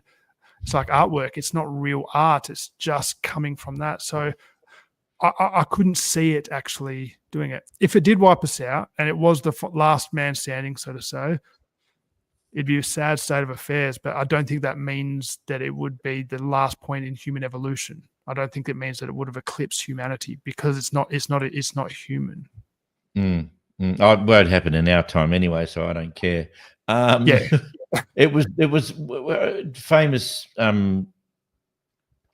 Nofsky, whatever his name is, I can't think of the brilliant man who said, I don't know why it's called artificial intelligence. It's just plagiarism. It's not. It actually doesn't create anything per se, other than regurgitating information from elsewhere. So it's not actually an artificial intelligence. It is definitely artificial, but it's artificial. It's plagiarism. It doesn't create anything. It just uses what we've already given it. So it's an entity that doesn't exist without us. The fear is that it could become an entity that will exist in spite of us. Yeah, possibly. That's the worry. And well, I can't see how it can stop, Luke. I really can't. I mean, you know, and go back to the Zuckerberg thing. I mean, you know, it's a little experiment in university with a couple of people, and now look at it. It's a worldwide multi-billion dollar phenomenon that just grew legs and went crazy just by an idea. I mean, and thanks to Bill Gates, of course, you have the technology to allow it to grow and expand. And before you know where it is, every single person just about in the world has access to the most incredible technology. I was asking this question. If anyone out there is listening and knows anyone, you can go on to Google or YouTube and put pretty much anything in there that you want to see or hear or look at. I'm a musician, so I spent a lot of time on YouTube with a bottle of wine and going back and getting video clips that didn't even exist when I was little. And there's nothing I can't find. Who are the people who are posting all of these things in YouTube? I don't know anyone. I've never done it myself. I can't be stuffed. It's a lot of effort to put something on YouTube. But who are all these billions of people? You go into Google and put in the most ridiculous request. How do you put an engraving signature on a wine glass? And there'll be someone on there who's done it and has posted this on there. It is mental. And people say that, you know, we're not going to go very far with this artificial intelligence. My God, it is. Jason is talking about monkeys. We'll ignore that, and thunder and lightning. AI today is a plagiarism machine. Yeah, that's what I mentioned. By mid next year, artificial general intelligence will be here. It learns itself and will grow its capability exponentially. Yeah, that's what worries me. Especially linked with quantum computing. Yes. You see, that's the other thing that people aren't talking about is I saw a program about the original tiny little memory and a little floppy disk thing. Contained through to what they have in store, which is just like cheese and chalk. And that, as an IT pro, I'm genuinely scared. I don't blame you. I mean, the quantum computing that's not even just size. That's the processing power, and it's something that it's hard to even wrap your head around how much of a leap forward in computing it would be. In fact, it's actually quite terrifying when they get to the point where it's widely accessible. You know, because it's all exponential, and the AI stuff will just go with it'll be like this. It'll just be up instantly. So it's quite scary. Responding to Jace, one of our dear listeners, that artificial general intelligence, I get it. That's going to be a whole new beast of complexity compared to what it currently is now. And I'm not even questioning being scared by it. I'm certainly not underestimating it. It very well could, the doomsday says could be right. It could wipe us out.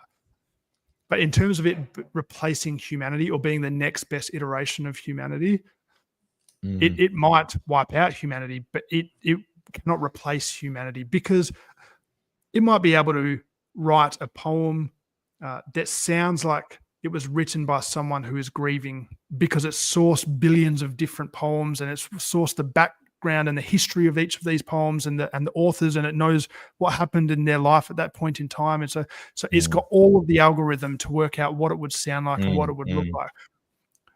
But it can never experience grief. It can never experience love, and it can never experience the death of a loved one and the grief that feels, and that emotion that is then poured into a poem or a song. Or can it? It can't. Is it possible to put a lid? I know what you're saying. When Leonardo da Vinci painted the Mona Lisa, you can replicate that painting with AI, so you could not tell a difference between that and an original.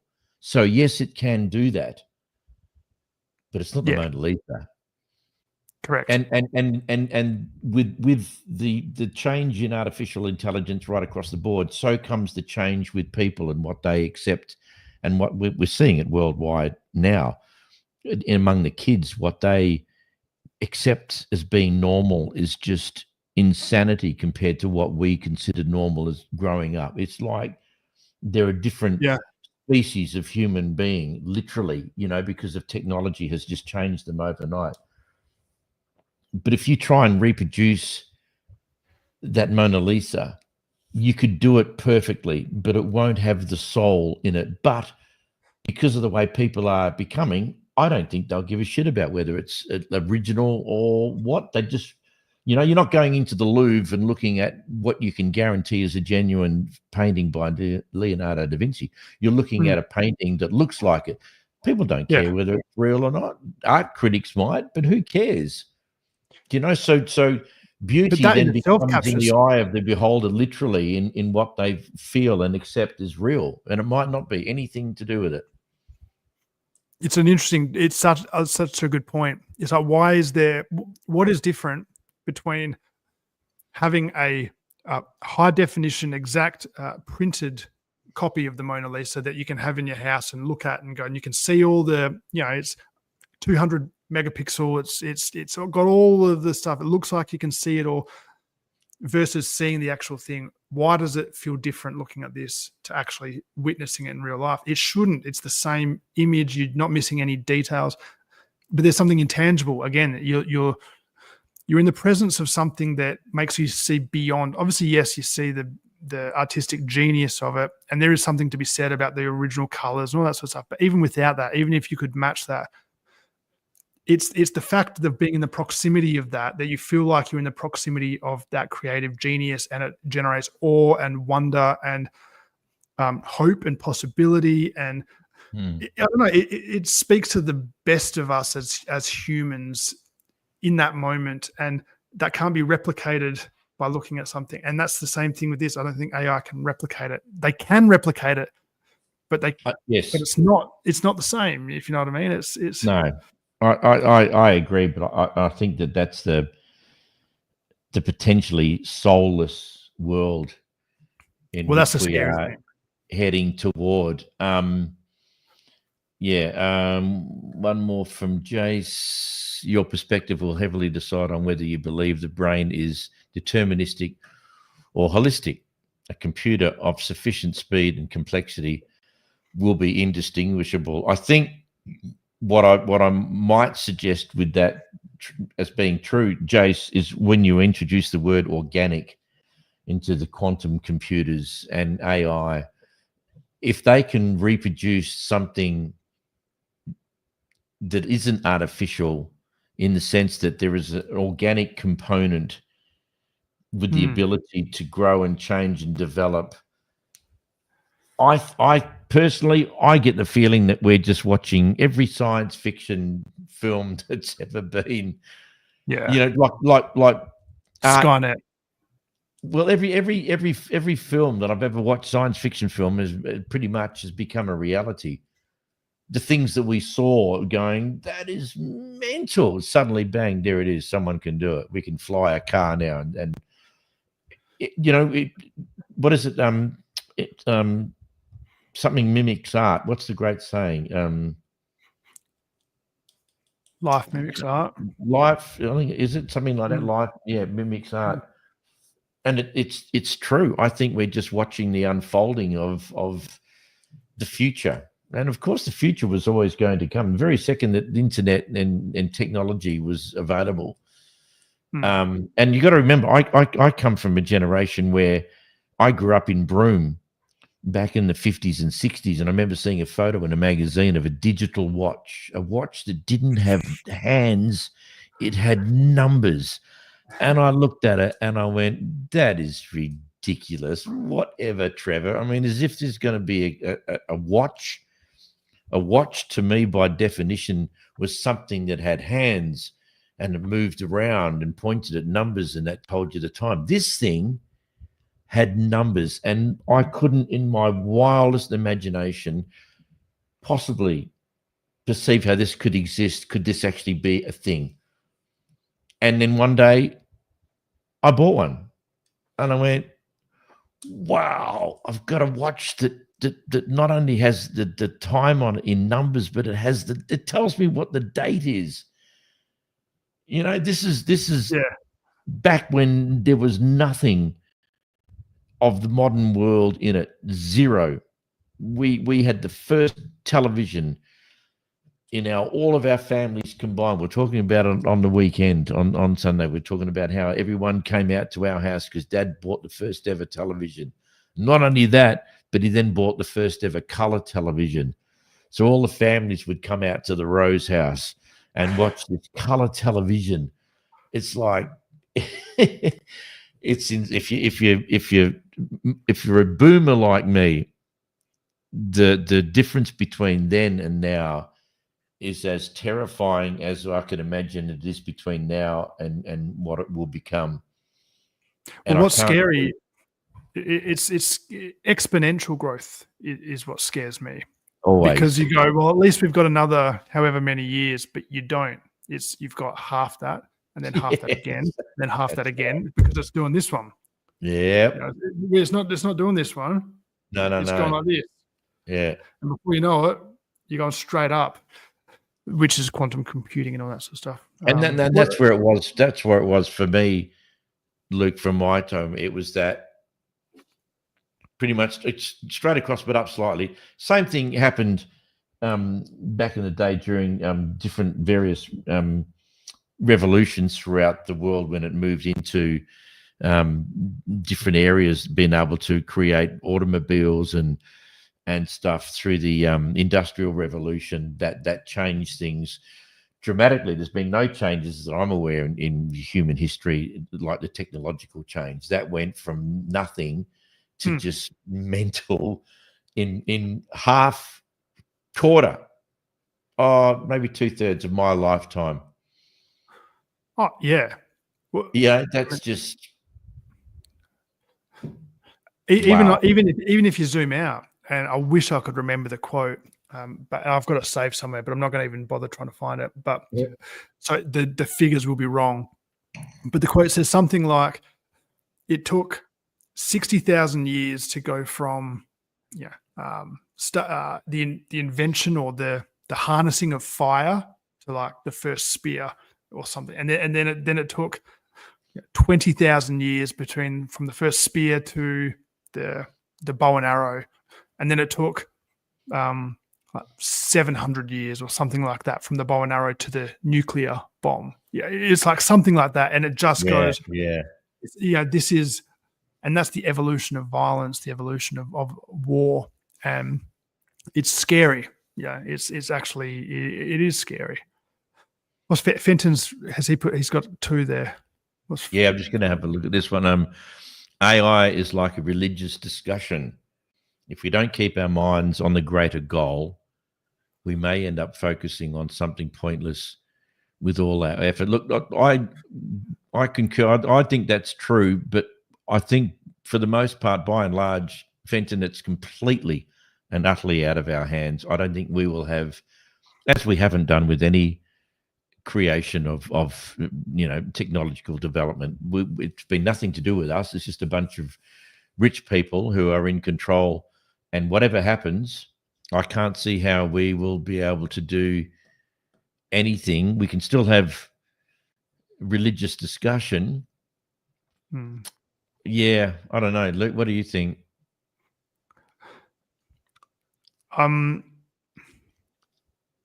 believe change is always possible and hope is always there. Yeah, I think that's, for me as a follower of Jesus, that's the message I get. It's not about going to heaven one day or anything like that. It's salvation is recognizing this, recognizing the bigger picture, recognizing that we're destroying the earth, recognizing there are people that are suffering, being able to label and identify empire, which is really what we're talking about. The mass, the few at the top at the expense of the mass at the bottom who are chasing power and money and all that sort of stuff. So being able to recognize all of that in the hope that we can change, that there can be a groundswell, social justice, all that sort of stuff. That's what I see, and I have to believe that's possible because I participate in it. That's what I think is that's what it is to be done in a way, the triumph of love over violence, effectively. Yeah. So I agree. I do agree with Fenton, but I also agree that it's easy to get lost in the weeds as well. Yeah, It is tricky. Fenton also added on, I love this. This is the comment of the night. This will be framed and put on someone's wall. Maybe the AI will fall in love with our fallibility and they make a TV show with us on an island voting each other off. We could call it Fenton's Island as opposed to Gilligan. I mean, I don't know. It's a kind of brilliant.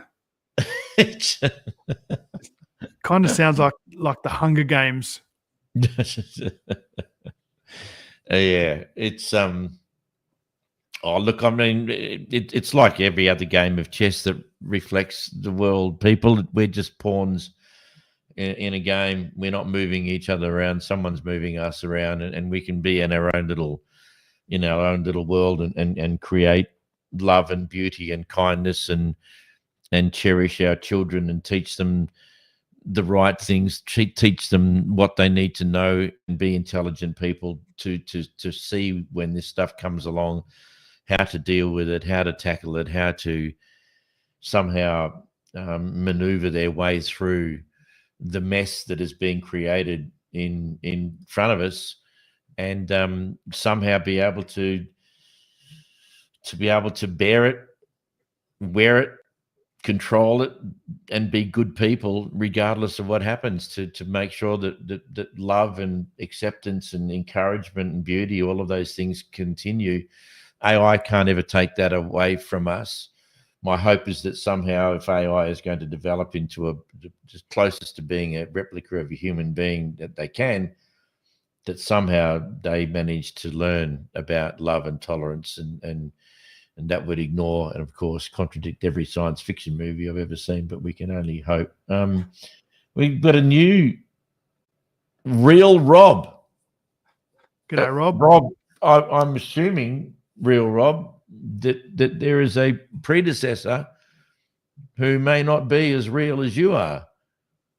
So, I don't know. Real Rob, this life is a test from God, and going through grief is something every human being will face. That is 100% true. Our lifetimes are short. Some die at 72. But if even 50 of those years you spent submitting to God's will, continues on, you pass the test of life and enter into his kingdom.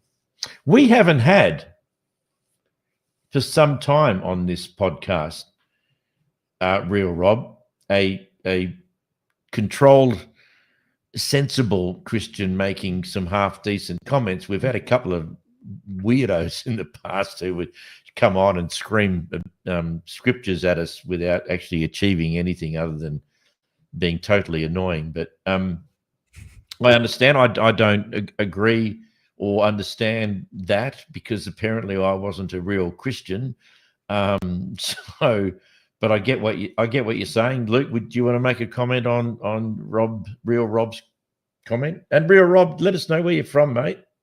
Yeah, no, I appreciate the comment, and I understand the position. I know, many people who believe the same thing. Friends with many people who believe the same thing. I think Rob and I probably have a difference in theology. You have a difference in theology with everyone. Yeah, maybe I'm wrong. Maybe it's wrong. Which is not a bad thing, by the way. Oops. Yeah. A few things. I think, life being a test from God. I was from Canada. Awesome. Oh wow! A Canadian.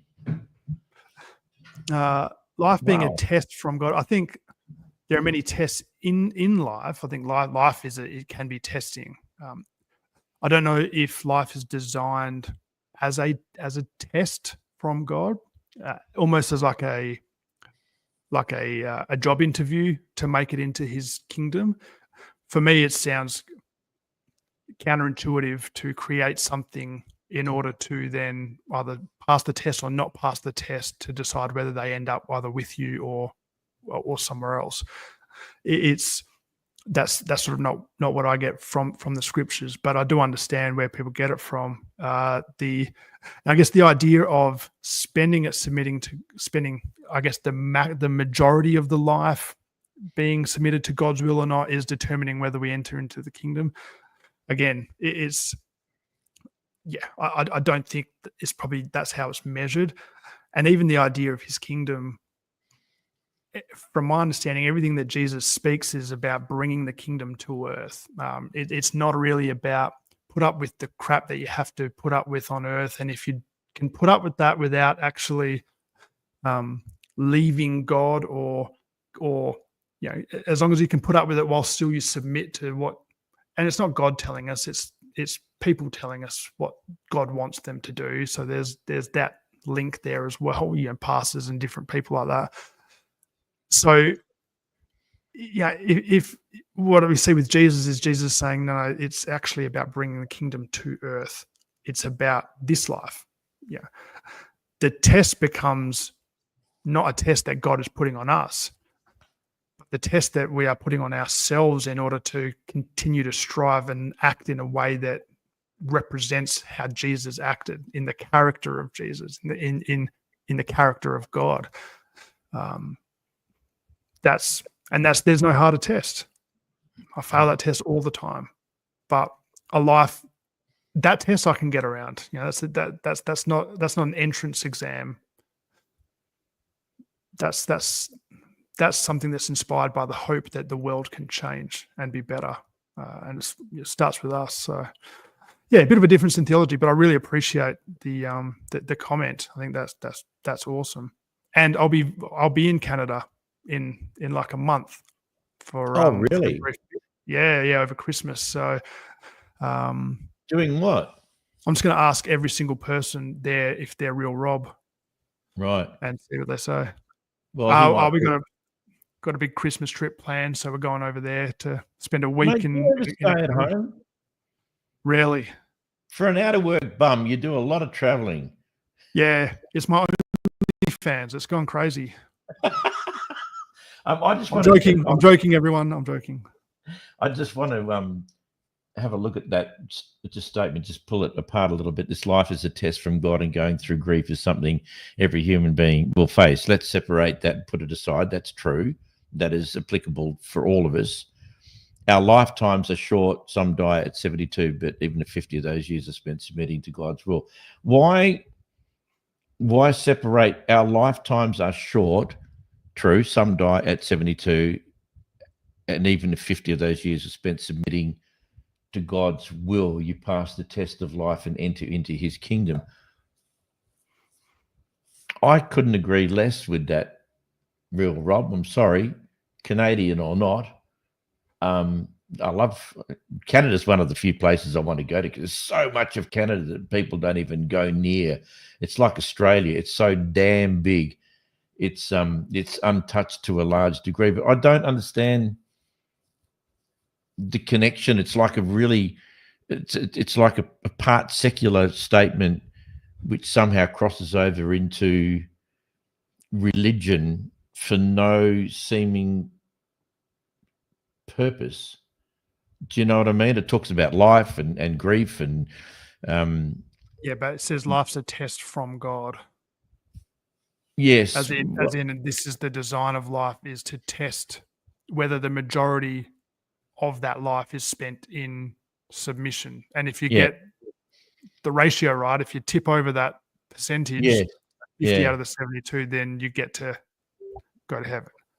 Yeah, look, everyone has their own interpretations and ideas and concepts, and I way beyond ever saying to someone that they're wrong, because I don't know what's right and what's wrong when it comes to faith. It's a very personal thing, but appreciate it. So, mate, take a good look at the face of this gentleman in front of you and have a look. You might see him. There's not many people in Canada, so there's a good chance you might bump into just every person with a beard and silly glasses. Just say, are you from Australia?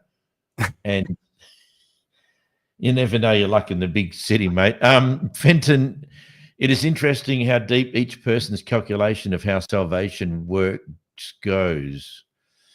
It is interesting how deep each person's calculation of how salvation works goes. I always wanted hard numbers and specific rituals, while most seemed to like the more basic calculations.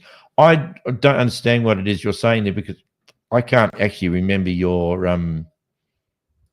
where you stand. I was of the impression that you're an atheist. It used to be a believer. It's talking about the difference in people's understanding of salvation. So you ask 10 questions, you're going to get 10 different ideas of what does it mean to be saved. Yeah, I get what he's saying, but I just don't understand why he would care if he's no longer a believer. It's irrelevant, really. But it is interesting, for something that's such a supposedly a central tenet. And you ask a lot of people, and they would say, "What's the reason?" "Oh, because I'm saved." Right? So if this is the whole reason for it, for there to be such a varying understanding of what it is, what it means, and it's probably a whole nother topic. It would be definitely at 10:15 at night. I won't start it, but it's very, very interesting. I've got some thoughts on it, but salvation. I think salvation means something different to what quite a lot of people think it does. It can mean so many things depending on your denomination, the church, your connections, all that kind of thing. I guess for me, I find it a little confusing because, like you, Fenton, what I can gather from what Luke was saying, I too was once a Christian for 25 years, and I'm no longer. So I'm caught in this space that perhaps you find yourself visiting often as well. And that is that from being a non-believer to being a Christian of 25 years to being a non-believer again for the last maybe 12, 13, 14 years, it messes with my head. I'm constantly thinking about things like, it's interesting how deep each person's calculation of how salvation works go and stuff like that, and then combining it together to try and work out some sort of understanding about how all this works. Because once you've been an unbeliever, then a believer, an unbeliever again, I don't know how many people actually experience that. It looks like you and I have, but I kind of, when I'm talking about this, like Luke kind of looks at me as if like I got no friggin' idea what it is that you're talking about, because I've never been there. And it's weird. It is really. You imagine yourself, Luke. When did you become a Christian? You're 38 now. I would have been 20. Okay, so 19 years. No, actually, no, 20, 22, 23, something like that. Okay, so around 21, 20, 22 years of not believing. Yeah. Then becoming a Christian, and imagine waking up tomorrow going, I've decided I'm not going to do this anymore, and trying to imagine what that's like, suddenly unknowing, unbelieving, all of that stuff. It is weird. We're not talking about one day liking a Holden and the next day liking a Ford. Yeah. It's like this stuff when Fenton puts stuff on like that, my brain just goes into trying to piece it together to understand what it is he's saying. And is he coming from the same place that I was, or is, it's messy. It's really bizarre. Yeah. It's quite difficult to try and, Fenton, I hope that makes some kind of sense. I wouldn't be surprised. Stay tuned for the future episode on it one day. Yes. Well, look, we've gone this far into the night. We might as well continue on to next Wednesday and just start again. Why not? I mean, I'm happy as a pig in shit at the moment, because we haven't been doing this for, at least 5 or 6 weeks. I would really love to know from Real Rob how you found out about this podcast. Jason, how you managed to contribute to this podcast without actually being real. And Fenton, I've got someone else come in now as well. Jenston? All right, Jenston. lads. All right, lads. He's English, isn't it? He's English. You want to go, mate? You want to go? Leave it. Come on. All right, lads. That is all really right, lads. What a bit of different day. I think that may be where he's from. Come on, Jensen. Jenston. No, he says Jensen. It's Jensen without the T. How many words have got a silent T in the English language, I wonder? So where you from, lad? You up north or down south? Come on, mate. Spit it. He's probably logged out now. He's probably going, the frig's this idiot trying to do English. Shit English as they come, mate. See that? English Brilliant. as they come, mate. I knew it. At least I got that part. Well, mate, UK's pretty big. Narrow it down a little. Can I have a guess? Well, you're all right, lads. You're around the Liverpool area, but not quite. Am I close? I bet I am. Yes, We haven't had anyone from UK on this before. It's been predominantly Perth people and United States. Yeah, and where are these people who I don't know the time difference, so it's 10:20 here in Australia. It's a shocking time in England to be on the computer unless you can't sleep. Who's jumping on at this time of night and talking to us? That is just fries my brain. Smart people, wise people. No, yeah. Isle of Wight. Isle of Wight. I know the Isle of Man. It's the greatest motorcycle race in the history of mankind. It's where the Bee Gees were born, believe it or not, in the Isle of Man. But where's Isle of Wight? And why is it spelt that way? You having a lend? You having a laugh? You having a laugh? Oh, nice. Island in the English Channel. Look at this. That looks like an ignorant Aussie, don't I? Where is it? Isle of Wight. Oh, that's good. Mate, I can guarantee you not too many people would know the last part of Britain to convert to Christianity. Near Portsmouth, Southampton. Portsmouth, that's where, of course, the Titanic sailed from, wasn't it?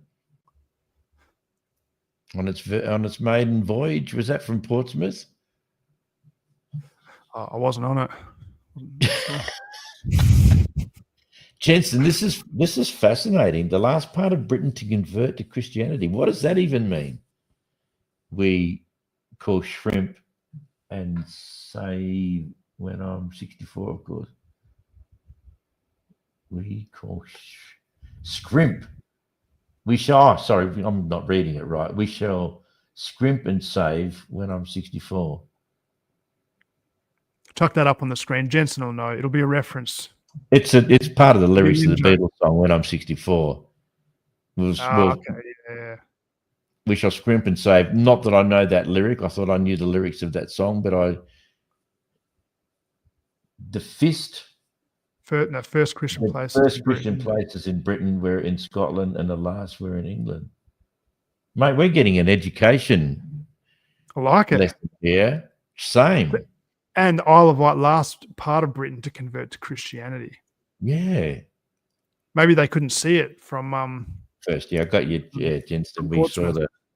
That's They thought they'd had it all. They didn't realise there was this island off the coast. So they got on their boats, went over there, and went, "Praise Jesus, get down on your hands and knees. Have a Bible or else." That's right. The lyric before is about buying a home in the Isle of Wight. Fenton's. Fenton. As if we weren't getting enough education from Jenston, you had to come in, mate. You're from LA. What do you know about the Isle of Wight? Clearly, Fenton's. I'd love to meet Fenton. I find him a fascinating man. We need to get Jensen and Fenton on camera one time. Yes. Jensen and Fenton, that does have a ring to it. You guys can make your own show. Jensen and Fenton. It just have to be really niche. Like it's just about Beatles and the history of Christianity in that part of Britain. Mate, I guarantee you by 9 o'clock tomorrow morning, I could have written a song about Jensen and Fenton. No doubt. Easy. With your AI overlords. Artificial intelligence. Yeah. It's already listening. It's probably generating one now. Yes. Well, did you? I heard the other day a stand-up comedian saying how whenever you're talking to Siri, you need to be really nice and say please and thank you, because she's going to put together all the information about what a prick you've been and not thanking her, and AI is going to come and get you first. Yeah. I do say please when I write a prompt into ChatGPT, I must admit. And I don't know why. Yeah. Every time I do it, sometimes I'll write something and I'll go, oh, that's a bit harsh, and I'll delete it. I don't know. Yeah, I wrote some lyrics. I'm hedging my bets. AI wrote some lyrics to a song the other day that I was writing. And I can't do it. I cannot do it. Some of the lyrics were great, but they weren't singing. They weren't the lyrics that I wanted to write about the song. I've gone close a couple of times, but I'm not going to do it. I'm not going to prostitute myself for a robot. Not yet. There's a line you're going to hear in an Arnold Schwarzenegger film soon. That should be the first line of the Fenton and Jensen song. I'm not going to prostitute myself for a robot. It's got all the makings of a classic. You may have a new career on your hands. Is this mate, dying a slow death or what? Yeah, we better let these people get to bed. And they can go to bed any damn time they like. I mean, some of them haven't. Real Rob, I don't know what the. I'm fascinated by time differences between Canada, UK, the States, in two parts, Oklahoma and LA, and the Isle of Wight. I cannot wait to. That's got to be acclaimed to be the most unique podcast listener in podcast history. Someone from the Isle of Wight. And how, in God's name, Jenston, did you actually tune into us and find us? What were you looking for when you found us? Interesting. Probably just Googled handsome gentleman having incredibly intelligent conversation. We Very would be popular. How'd they get us? Yeah, they'd be the top one. Here we go. Main page of my YouTube. Oh, nice. You were on the main page of my YouTube. Why? Recommended. By whom? Jenston, by whom? It's the algorithm, Pete. It's Marbo. It's the vibe. It's the vibe. 4 ships passing in the night. No idea, lol. Well, can I tell you? Jensen's just ruining the algorithm of YouTube. The AI is going to cop it. Can I just tell you, Luke and I didn't start this podcast. I started it with Rich, who's not on tonight. He's actually my nephew-in-law. This is, even by any amount of people who have hosted this, and we've had 5, we've had 4, we've had 3 tonight. We got 2 because Jace is internet. This is the most posts we've had so far when this started almost a year ago, which just goes to prove a theory that Luke and I have had that, okay, he's left. At least we can see the at least we can see the Christmas tree. Hardworking, paying off, fellas. Yeah. Well, I don't know if we've. In case you haven't been with us for a little while, Jenston, we were off air for about 5 or 6 weeks. We had I had a series of rather very sad and tragic events happen in our family. So I've been incapable of doing this. So to come back to see this response from all you amazing people, seriously, you got no idea. It makes it all worthwhile. It's fabulous. We generally talk about belief in all sorts of things, but I love it when it's generated by you. It doesn't have to be about anything. It just can be an interesting conversation with a bunch of people who are likely to never meet, who know nothing about our history, and yet we come from amazing places like the Isle of Wight or LA or Oklahoma or the UK and other places. It's like, wow, this is crazy. I could the problem with me is because I'm retired, I can sit here all night and do this where other people have actually got lives. I know Fenton's a top quality professional tiler from LA, and I'm sure he's got work to do. But again, trying to be aware of time zones is very difficult. But you guys, let us know you want to stick around or you want to sign off. It's entirely up to you. Luke's got nothing to do. He's a single man. He's got no kids, no wife, no nothing. You know, he's just living in the back of his '64 Chevy. That's right, roaming from town to town. I've got to sign off shortly because I need to administer a whole bunch of medication to my dog. It's I feel like a vet every time I do it. I get out. There's like 10 different kinds, and Tash can't do it because I'm the alpha male. We're doing the same with Mabel. We even were giving injections at her. Yeah. I'm now a professional. I can shoot them up with the best of them. Getting a 35 kilo dog into a van or a car with bung legs to try and get down to a vet. We just said no more. And they said, here's the syringes, here's the stuff, here's how you put it in, take it home and give her injections. That's pretty good. Yeah, it's very cool. Well, it wasn't cool, but yeah, no, I appreciate you having to look after your baby, mate. Hope she can be with you a bit longer. Well, she's made a again, we were preparing for the worst this week, but she's turned a corner, and we'll just keep riding that corner as long as we can. They do that. Yeah, that's right. Yeah, so bless her. But I've loved tonight. It's been awesome. Absolutely awesome. Yeah, I was hoping it would be, and with the contribution to so many, they're still going. Jensen's saying I'll stick around. And Fenton's come in 6:30 a.m. Oh, and Kelly, okay. It's always funny seeing you guys having an end of the day drink while I'm getting started with coffee. That would be weird. Okay, that's the time difference. 10:30. Luke, can I just ask you to stick around for a couple of more minutes to talk to these guys? I'll bring this up. For sure. I'll bring that up. Hang on, just give me a sec, will you?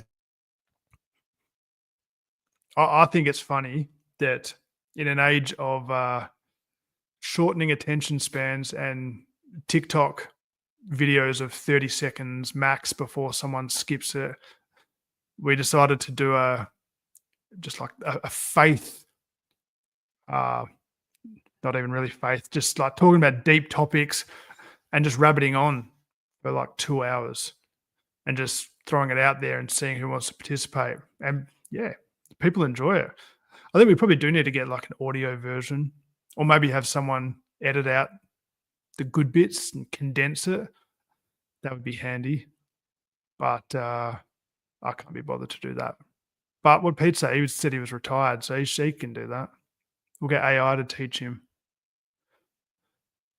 But it has been awesome. 4 ships passing in the night. Mate, that's the second line of this song. Next week, I want to hear the whole song. And hopefully Jensen comes back as well. And you guys can perform it or just get AI to sing it.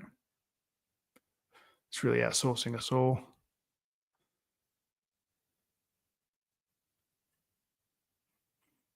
Where are we? What's that? I don't think we missed any of the questions. Maybe. Oh, Rob didn't come back.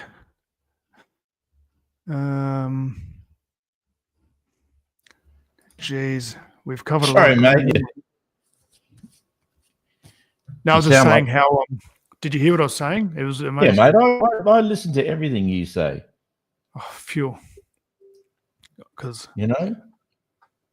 I was, yeah. That's why I didn't say anything bad about you. Because although I did say because you retired, I you should heard learn. that. You heard all that? Okay, so just food for thought. Yeah. No, I Well, when I say retired, I'm not even sure why I say that, because I'm busier now than I was before. OnlyFans. Yeah. Sorry. Your OnlyFans. Partly. I I mean, I'm very well sought after by the don't police. doubt it. There's more truth from Fenton. Luke was talking trash. Yep. For the last 2 hours. Yeah, Fenton, because I don't know how big this lady is as far as popularity goes in America. Just a lady I was trying to get on this show for ages. Her name is Eve Was Framed. She's like me. She was a Christian for 25 years. She has called herself Eve Was Framed because obviously in the Garden of Eden, and she now has gone out of her Christianity after being brought up in a Christian home for 25 years. And I saw her on Facebook, and she has copped so much vile. Seriously, these people out there calling themselves Christians, you would not believe what they have been saying to her. It's shocking. Is simply disgusting.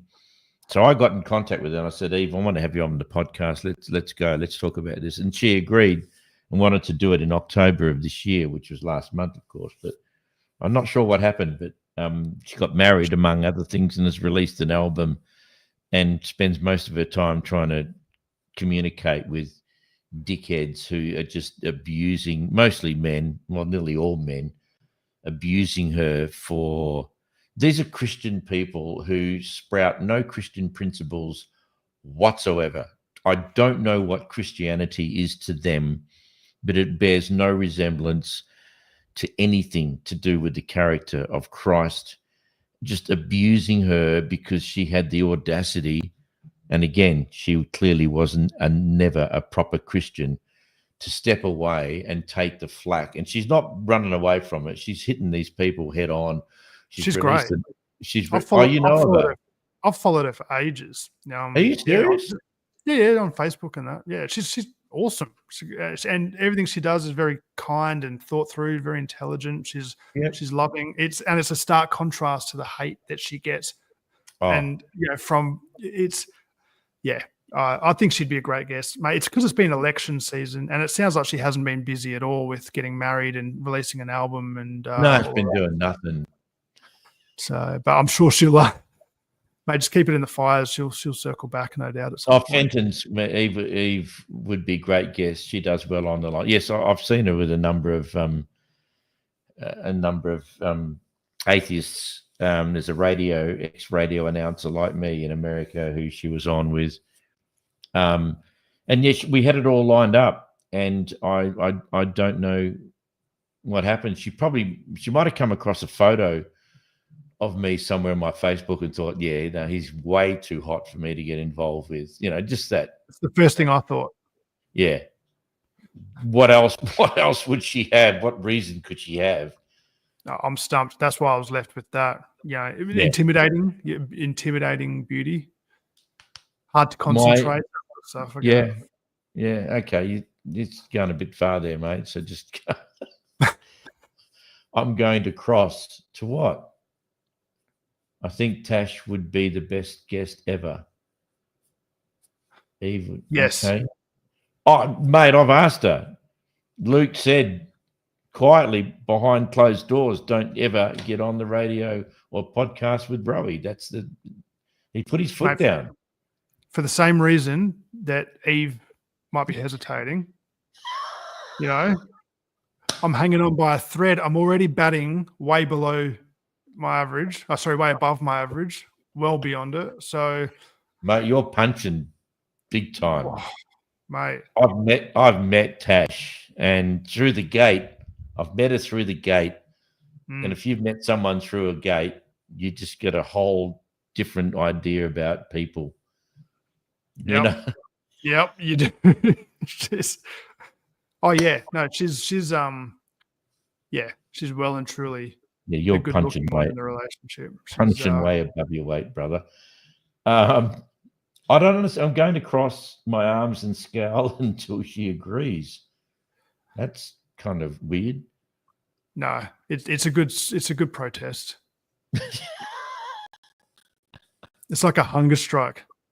Right, without the hunger or the You'll strike. have to set up a time lapse so that she can be slowly guilted by as time goes on. So, mate, can you just weave your suave, sophisticated male way and get hold of Eve and just say, listen, because I'm the kind of person I hate letting things go. I just want to know why she hasn't got back to me. Because she was genuine, she was lovely.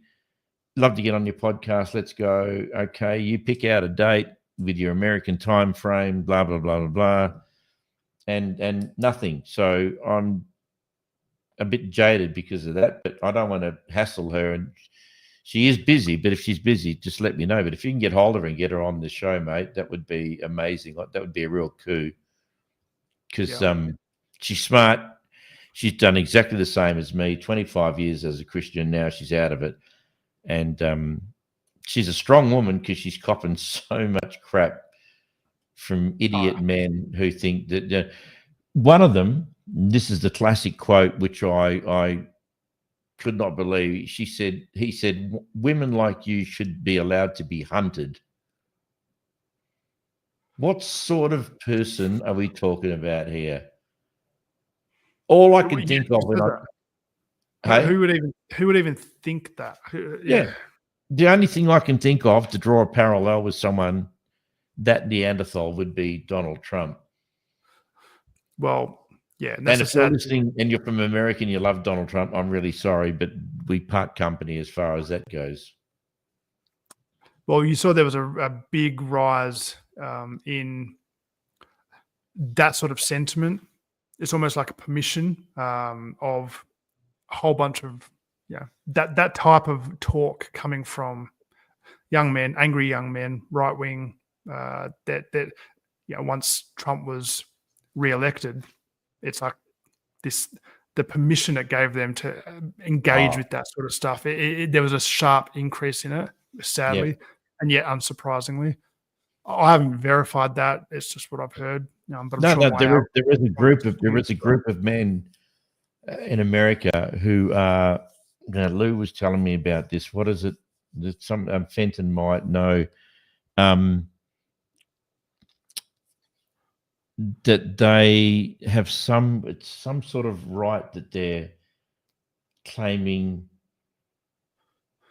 Oh, I can't. I shouldn't have started talking about it because I can't think of what it is. But it's just the most disgusting. Your body, my choice. Is that it? Correct. Yes. Yeah. Correct. Your body, my choice. Yeah. Disgusting. My God.